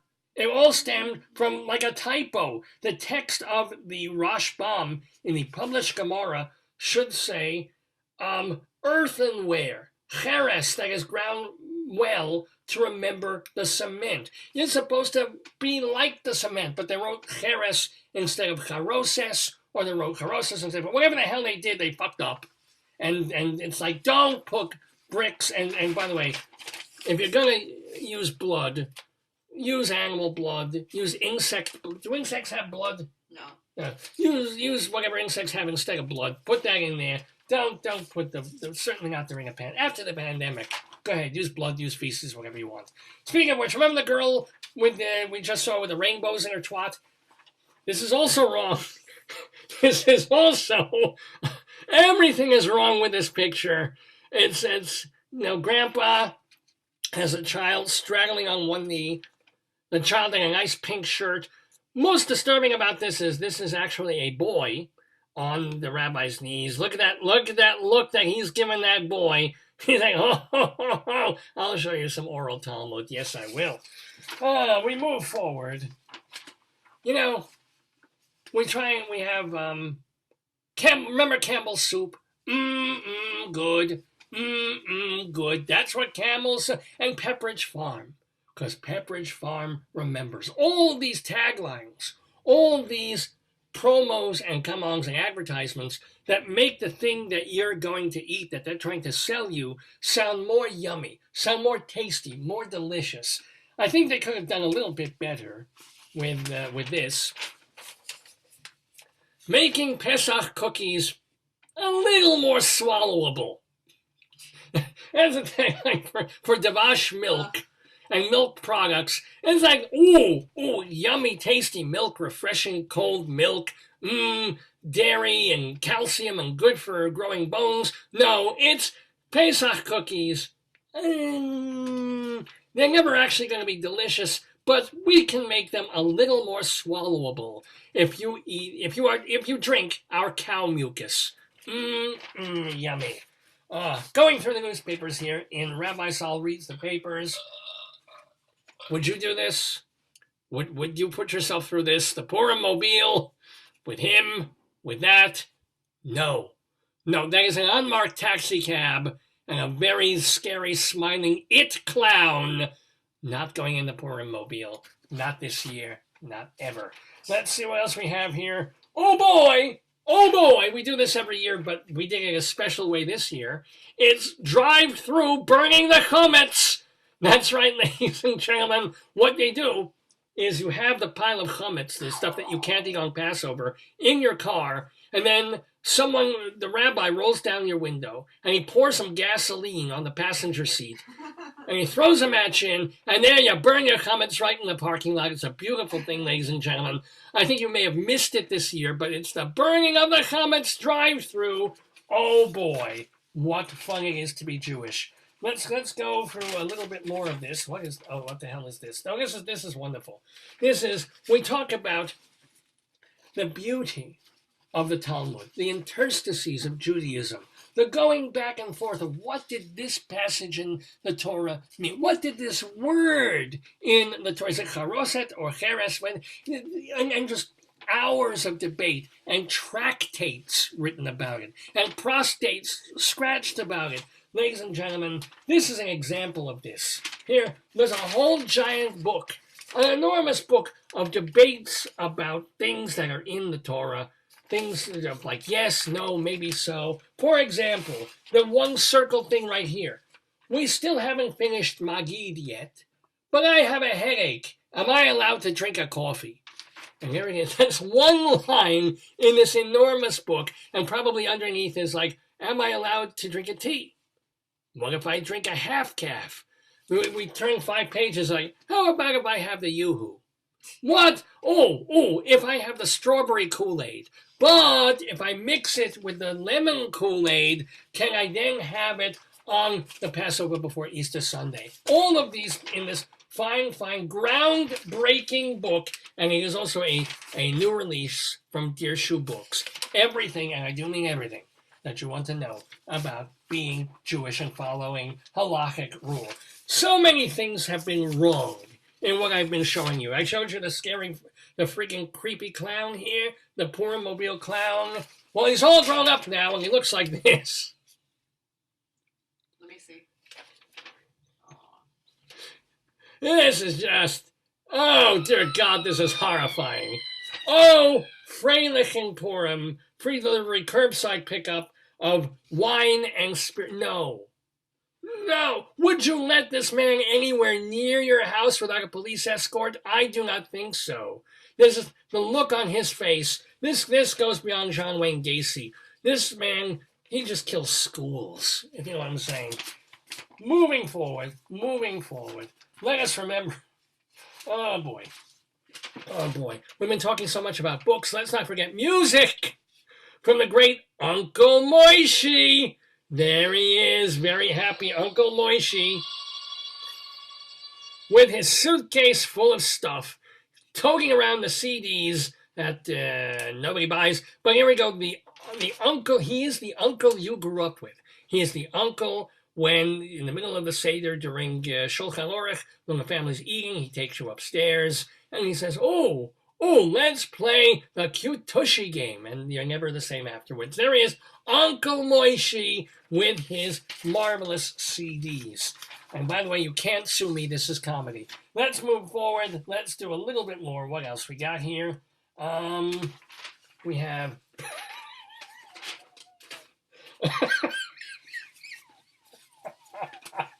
we have Purim...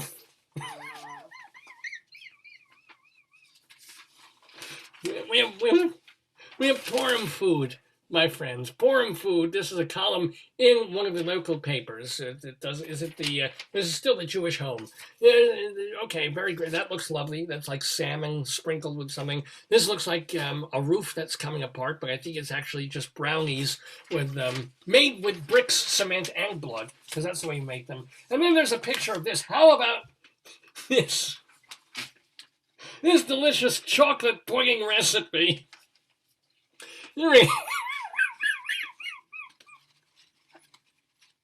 Oh, doesn't that look lovely? Oh, aren't you hungry for that? Don't you want to dip a spoon, a heaping, the operative term, a heaping spoonful of this yummy chocolate pudding recipe?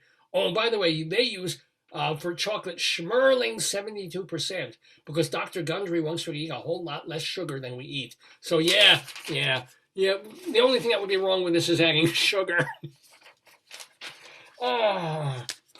Maybe this is the reason we use sugar as a substitute word for something else. I don't know.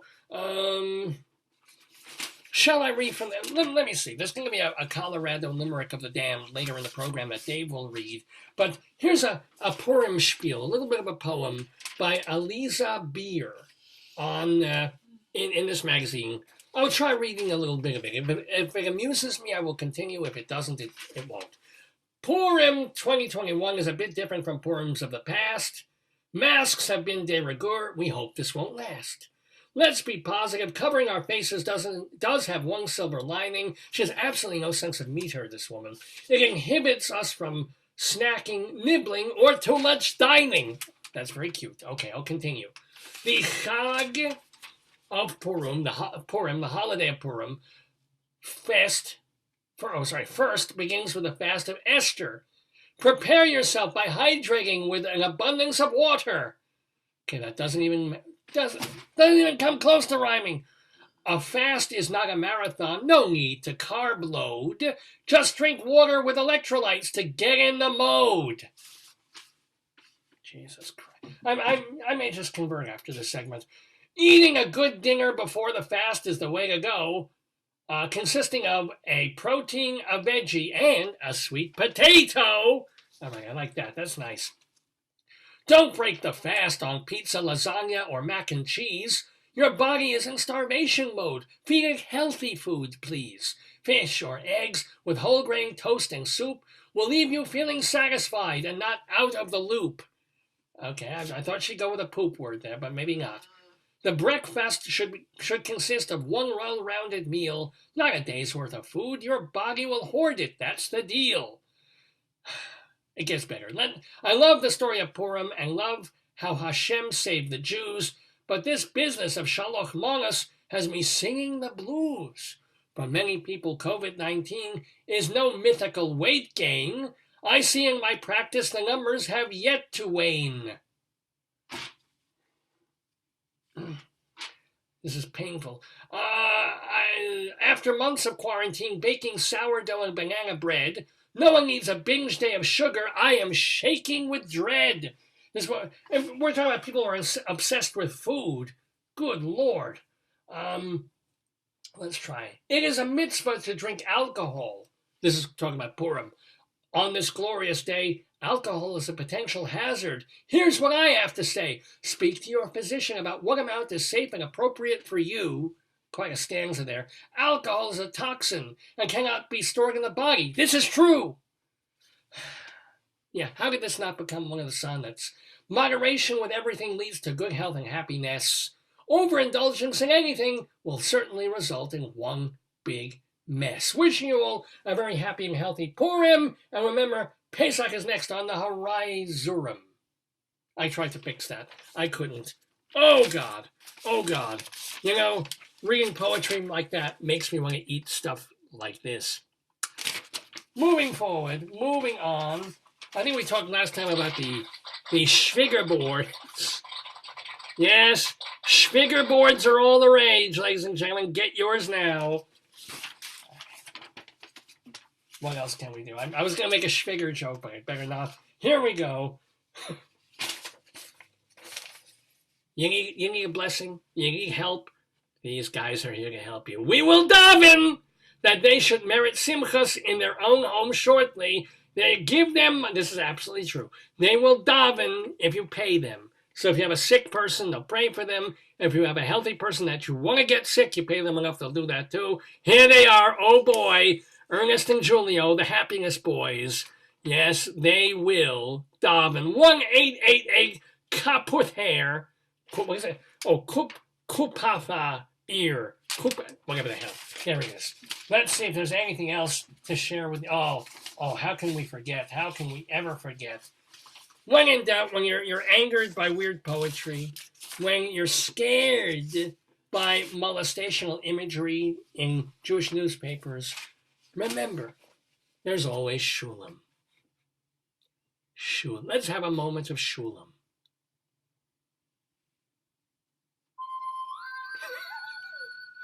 A moment of Shulam.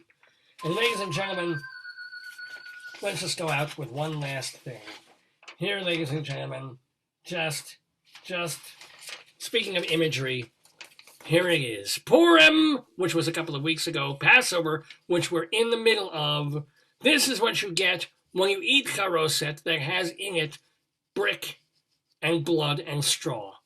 Ladies and gentlemen, well, I do want to wish you all a most safe and COVID-free and happy and truly, God willing, a healthy Pesach, a happy Passover.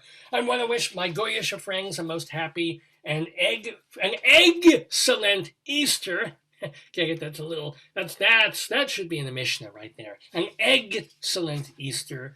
Good times for even people who are non-religious, who don't pay any attention to all of it. But just let's get through this spring. Let's all get our shots. Let's all spend a few more weeks away from each other so that eventually we can all be together again and then annoy each other just the way we were doing before all this began a year ago. I am Rabbi Sal Solomon, founder and spiritual leader of Temple Sons of Bitches in Great Neck, New York. Let's go out with a little Freilich holiday music, and Dave will be back to take you through the remaining portion of this program, which is called Dave's Gone By.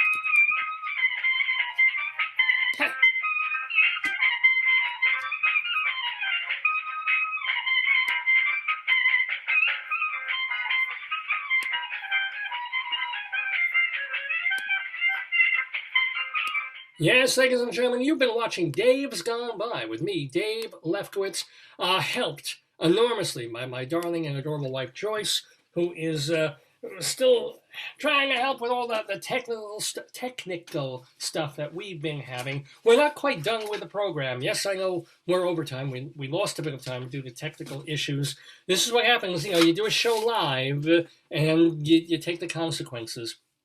As I said, I apologize if there were distractions or audio problems or things that went wrong with the interview with Andrew Farriss by Rabbi Saul Solomon. Remember that once we get the program together, we edit it properly and we put it in the archives. If you missed it, if you're a big In Excess fan, if you're an Andrew Farriss fan and thinking of getting his new album, then just wait a day and you'll be able to go to davesgoneby.com and watch the whole show and the interview properly. We'll also let you know that we put our archives at archive.org, archive.org. You can hear our audio archives at castbox.fm, castbox.fm. That's specifically for people who want to be on the go with podcasts and don't need the visual.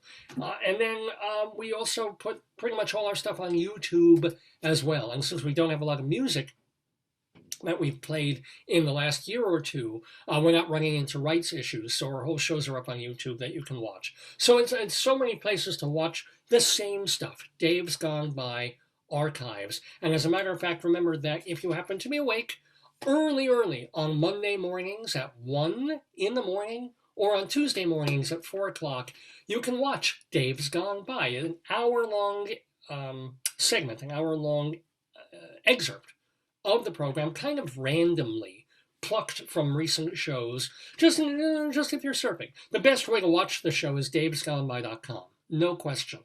But if you happen to be sitting there and you're looking at TV, you'll see me. It's just going to be like on channel 20, if you have Altice, Cablevision, whatever the hell they call it, local Nassau County cable, we're on channel 20. Mondays at 1 in the morning and Tuesdays at 4 a.m. Well, it's just about, not quite, 12:30 in the morning or in the afternoon Eastern Time here in the neighborhood, our 792nd episode. We're calling it Farriss Wheel. We want to thank so much Andrew Farriss for becoming a new friend of the neighborhood. Get his album. It's good. It's called Andrew Farriss. It's named after him. It's his self-titled album, his first solo, even though he was, in excess all those years ago. He finally put out a record that he wanted to put out of his own, and it's available through BMG and all the places you can get music digitally and otherwise, vinyl as well. Thank you to Andrew, and thank you, by the way, to Scott Sexton for setting up that interview with him. He is now a friend of the neighborhood, Andrew Farriss is. These are folks who have been on the show, whether recently or many, many years ago, back towards when we first started. We keep tabs on friends of the neighborhood. We like to see what they're up to, what they're doing, and to do that, we have a segment called The Friends of the Neighborhood.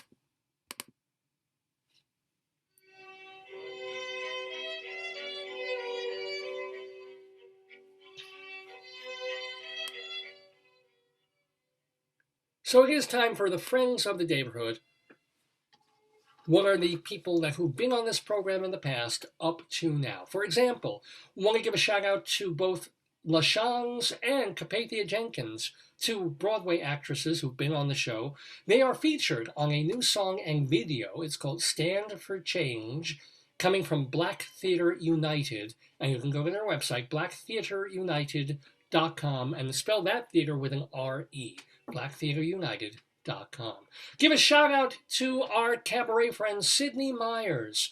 It's been a year since all these cabaret clubs in New York have been able to really do anything. Not La Mama, Don't Tell Mama. Don't Tell Mama is reopening for indoor performances because New York is 31% vaccinated. And also people have had the disease and people are, we can get back to some level of normal. They're following protocols, but they'll have cabaret shows again. You can go, you can sit, you can have a drink.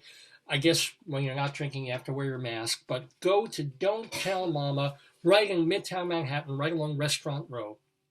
I believe it's on 46th or 47th Street, between 8th and 9th, or probably 9th and 10th. Anyway, it's Don't Tell Mama, which Sidney Meyer is the booking coordinator for and has been working for all these years. And he's a cabaret artist, too. I won't be surprised if he puts on his show there early as they're starting to get shows up again. Want to let you know that our friend Brian Gary, who joins us on New Year's, he's got a new album out. It's called Names Number 2. Get it wherever you get your music. So he did one album a couple of years ago based on names, mostly girls' names. He wrote a song. It's like a concept album, like Mrs. Taton Tiddly 2 is one of the names of the girls. Well, he's got another album out, and you can get it wherever albums are sold. It's Brian Gary, Gari, Names Number 2. Want to let you know that Jessica Schur, she was on our show about a month ago. Her show, Betty Davis Ain't for Sissies, is now available on Broadway on demand. So she got back into a theater. She was able to tape it, not just in costume, but in a full set. And the way she actually does the program, does the show. And so now, if you want to watch it, you can go to Broadway on demand and order it for yourself. Want to let you know that on April 3rd, which is today, Amy Coleman is taking part at Theater for the New City's Open Though Shut Festival. That is in person. So they do things in storefront and in their garage area with the door open. People are outside, but Amy Coleman taking part in that at Theater for the New City downtown on the east side. This is your last weekend to see Jericho with our friend Jill Eikenberry. Very, very entertaining play. You can watch it at newnormalrep.org. newnormalrep.org. Speaking of theater, Robert Cuccioli, our friend, and his wife, Robert Cuccioli, like Coochie Coochie Coo, Cuccioli and his wife, Layla Robbins, are in Home Sweet Homeland. This is a reading of a musical being done for amosmusical.org, A-M-A-S, amosmusical.org. And speaking of musicals and theater online, you can watch an online version of the musical Amour. It was a sweet little musical. It was a Broadway flop. Nobody cared, but it was sweet.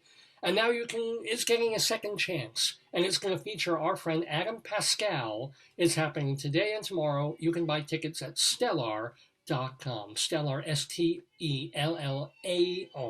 stellar.com. This makes me so happy. In person on Monday at the Nashville City Winery, Tom Paxton and the Don Juans. I saw Tom Paxton and the Don Juans about 3 years ago, I guess it was already, in Fort Collins, Colorado. Or maybe it was Denver. Maybe we went down to Denver to see them. But, they're terrific. And Tom Paxton, absolute songwriting legend. See him if you happen to be in Nashville. They've also been doing online virtual concerts, too, that you should be able to find. Just go to Tom Paxton's website. And then on Tuesday, April 6th, Clay McLeod Chaplin is debuting his new novel, Whisper Down the Lane. You're going to want to check that out. On Monday still, by the way, J.O. Sanders is in conversation with the Red Bull Theater Company, where he's doing a bit of a chat called Exploring Falstaff, the very popular Shakespeare character from the Henry plays. J.O. Sanders, a very busy actor, or at least he was until the pandemic. He was in the Bob Dylan musical. So see him talk about Falstaff with Red Bull Theater on their website. Want to let you know that towards the end of the week, April 8th, all the way through the 22nd, you've got you have Lonnie Price, our friend, directing the legendary actor John Cullum in his solo show. It's called An Accidental Star, being done for the Irish Rep. So it's irishrep.org. I think there's a fee that you have to pay for that. But for gosh sakes, Northern Exposure, John Cullum. Shenandoah, John Cullum, directed by our friend Lonnie Price. That is starting on the 8th. Also starting on the 8th for 3 days, it's Uda Lemper, her rendezvous with Marlena, a cabaret show about Marlena Dietrich. You can watch that at the York Theater Company's webpage, York Theater. And then who else? I want to remind you that, yes, Eric Comstock and Barbara Fasano are still doing duets of songs from the Great American Songbook on their YouTube page. Eric Comstock and Barbara Fasano.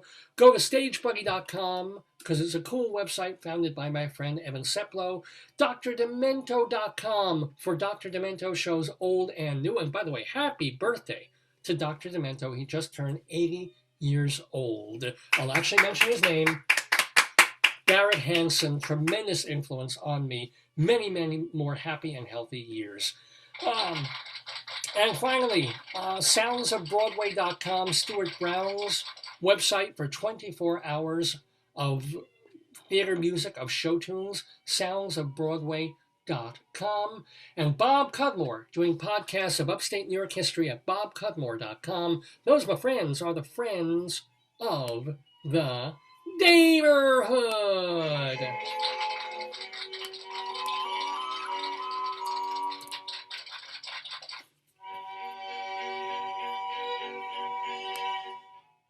Yes, ladies and gentlemen, the friends of the neighborhood, people who have been on this program. So yeah, we're just so proud, not only of the people, the famous people, and sometimes not famous people, anybody who's given us of their time and their energy, we're very proud to have had on the program. By the way, we're also very proud that our sponsor is Hewlett Minuteman Press, the copy kings of Broadway. Since the mid-1970s, the Torong family has owned and operated the franchise of Minuteman Copies and Press. Here they are. And it's the Torong family. I've been dealing with them even before I was doing this program. They started sponsoring us from our very first episode and have continued right up until this very day. So our guest in the neighborhood today was Andrew Farriss. Let's pick the letter F. Oh my God. They do a lot of things with a letter F. And do F.A. It's not what you think. F.A. F.A. Well, let's see. There's favors, comma, party. That's cheating a little bit. It should be under party favors, but also fax service. If you still, who has a fax machine now? Who's had that for 10 years? You need to fax. During tax time, a lot of people want to fax Yeah. stuff. Yeah, it's the one time of the year. On their computer. Yeah, I mean, not everybody takes a PDF. Sometimes they need a signature, and they need whatever, or you don't know how to copy the signature thing and uses You just go like JPEG. this. Wait. Oh, do it. Well, Hewlett Minuteman Press, they've got a fax machine. So if you need, it's like, oh my God, they need this faxed. I can't mail it. I can't email it. I can't phone it, send a thing by telephone. Hewlett Minuteman Press can still fax things for you. They have file cards and floor mats and flyers, foil embossing, a lot of things with foil, folders and foldovers and foreign language things, forms, various kinds of forms. Again, that is just the letter F for Hewlett Minuteman Press, located in the heart of Hewlett, Long Island. They're across the street from what used to be the Lomans and is now the big old Petco. Right in there, they're 2.5 blocks from the LIRR. go there and tell him Dave sent you, because you get 10% off any job, big or small. Give him a call, 516-569-5577. Area code 516-569-5577. Hewlett Minuteman Press, they are the Copy Kings. Well, it's been quite a show. Almost time to go. But, I've saved the worst for last, as I usually do. Ladies and gentlemen, how can we end this episode of Dave's Gone By without a little bit more poetry? Rabbi Saul was reading some interesting poetry from the Jewish newspapers there. It wouldn't have been so bad if she hadn't crammed 85 syllables into each line. I'm a little more careful with my poetry, except I've only got 5 lines to fill. They're limericks. They're short and sweet. First line rhymes with the second, rhymes with the fifth, and then the 2 internal lines rhyme with each other. And they're all about different places in Colorado. We call them the Colorado limericks of the damned. And it sounds a little something like this.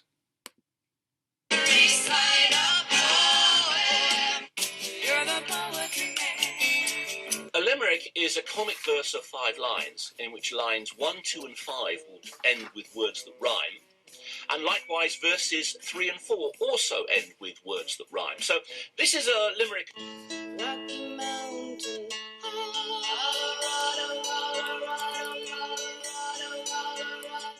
Yes, ladies and gentlemen, Colorado is where we go for our Limerick of the Damned. And this week, as we do so many weeks, there are places that you probably never heard of, even if you live in Colorado. Some of these places you've never heard of.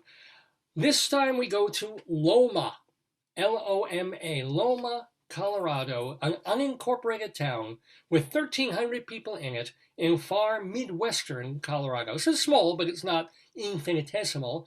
Loma means small hill in Spanish. It was the home for the Ute Indians, but then the railroads came through, and that was the end of that. The town was built on agriculture and ranching, and eventually sugar beets, kind of a bit like Greeley, actually. The Loma Community Church has been there since 1910, and therefore it is known as the church that stayed. And Loma actually flourished for a bunch of years, to the point that the government transferred 30 Dust Bowl families there during the Great Depression. It's like, hey, you want a big city? Come to Loma, Colorado. They still have, Joyce and I went to Merle Fest a few years back. Loma, Colorado has an annual country jam of country music and camping, also a lot of trails and land. Ah! Hey, maybe Andrew Farriss will play there at one point with his country music. This is a little more traditional music for that. Anyway, in honor of Loma, Colorado, I've written a poem. It's not, you can actually leave the kids in the room. It's not disgusting or even sexual this time. It's just sad and dark and horrible and depressing. So there you go. It's going to be our Colorado Limerick of the Damned for Loma, Colorado. Ahem. There was an old lady from Loma who fell and went into a coma. And when she awoke, her tummy was broke and had to be stopped with a stoma.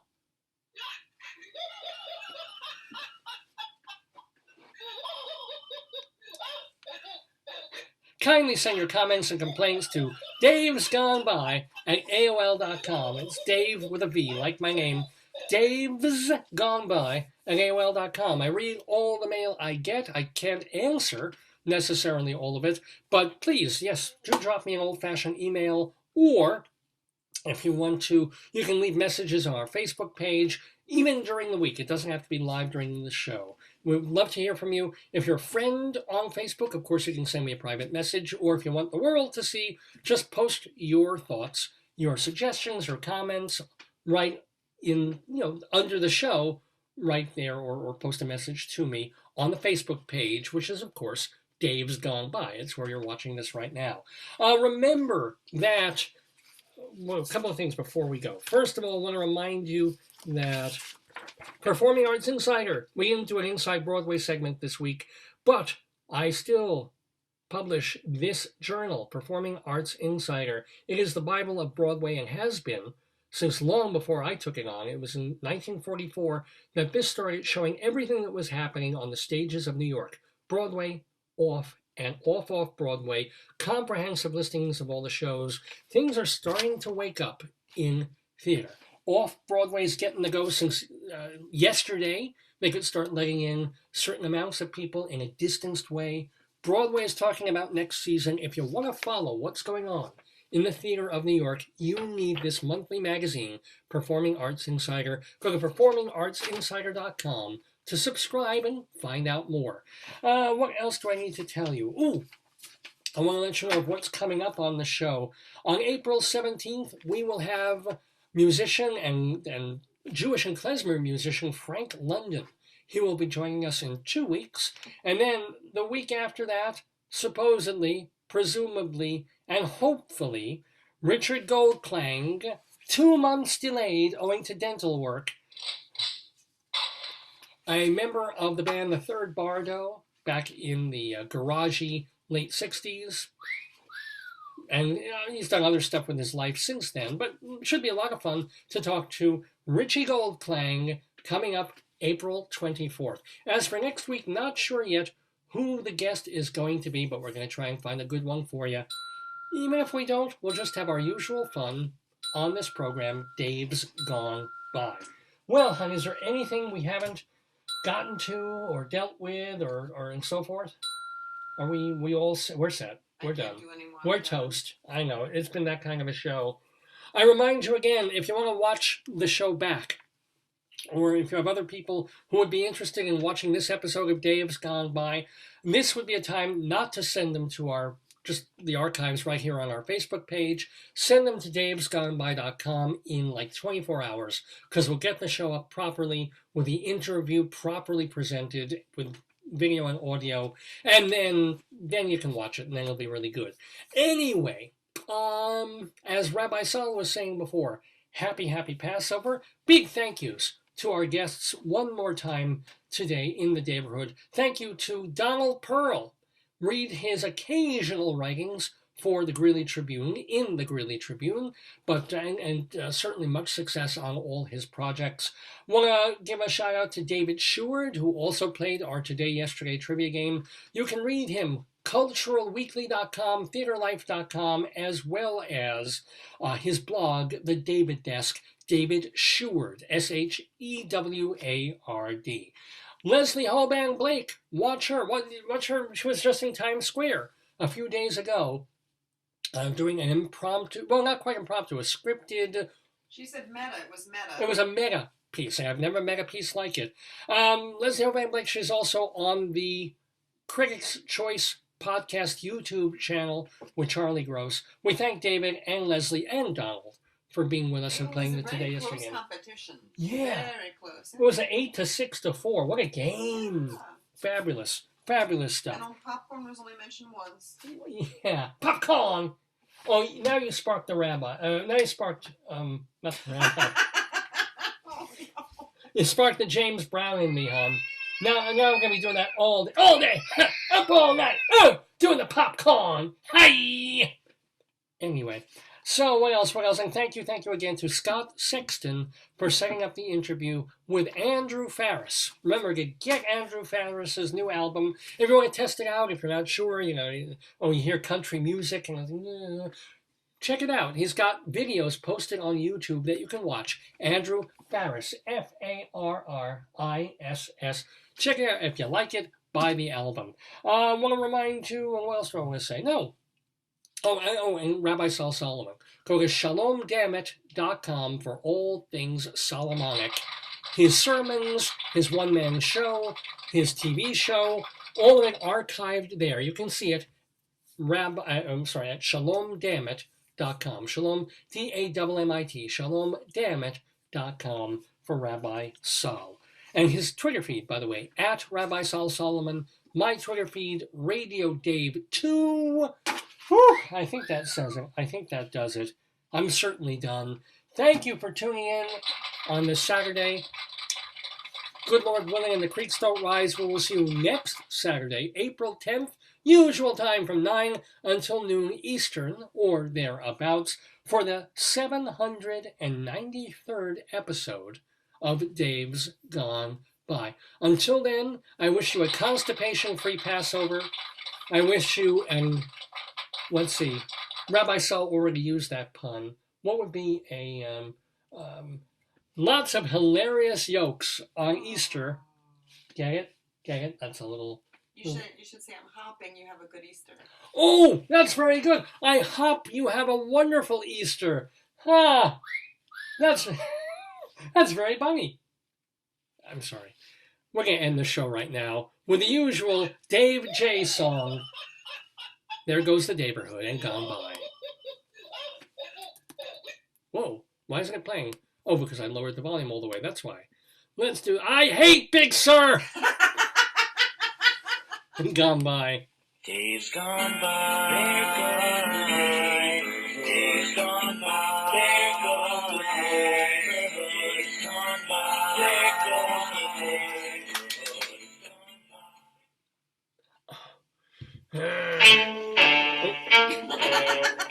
Got it.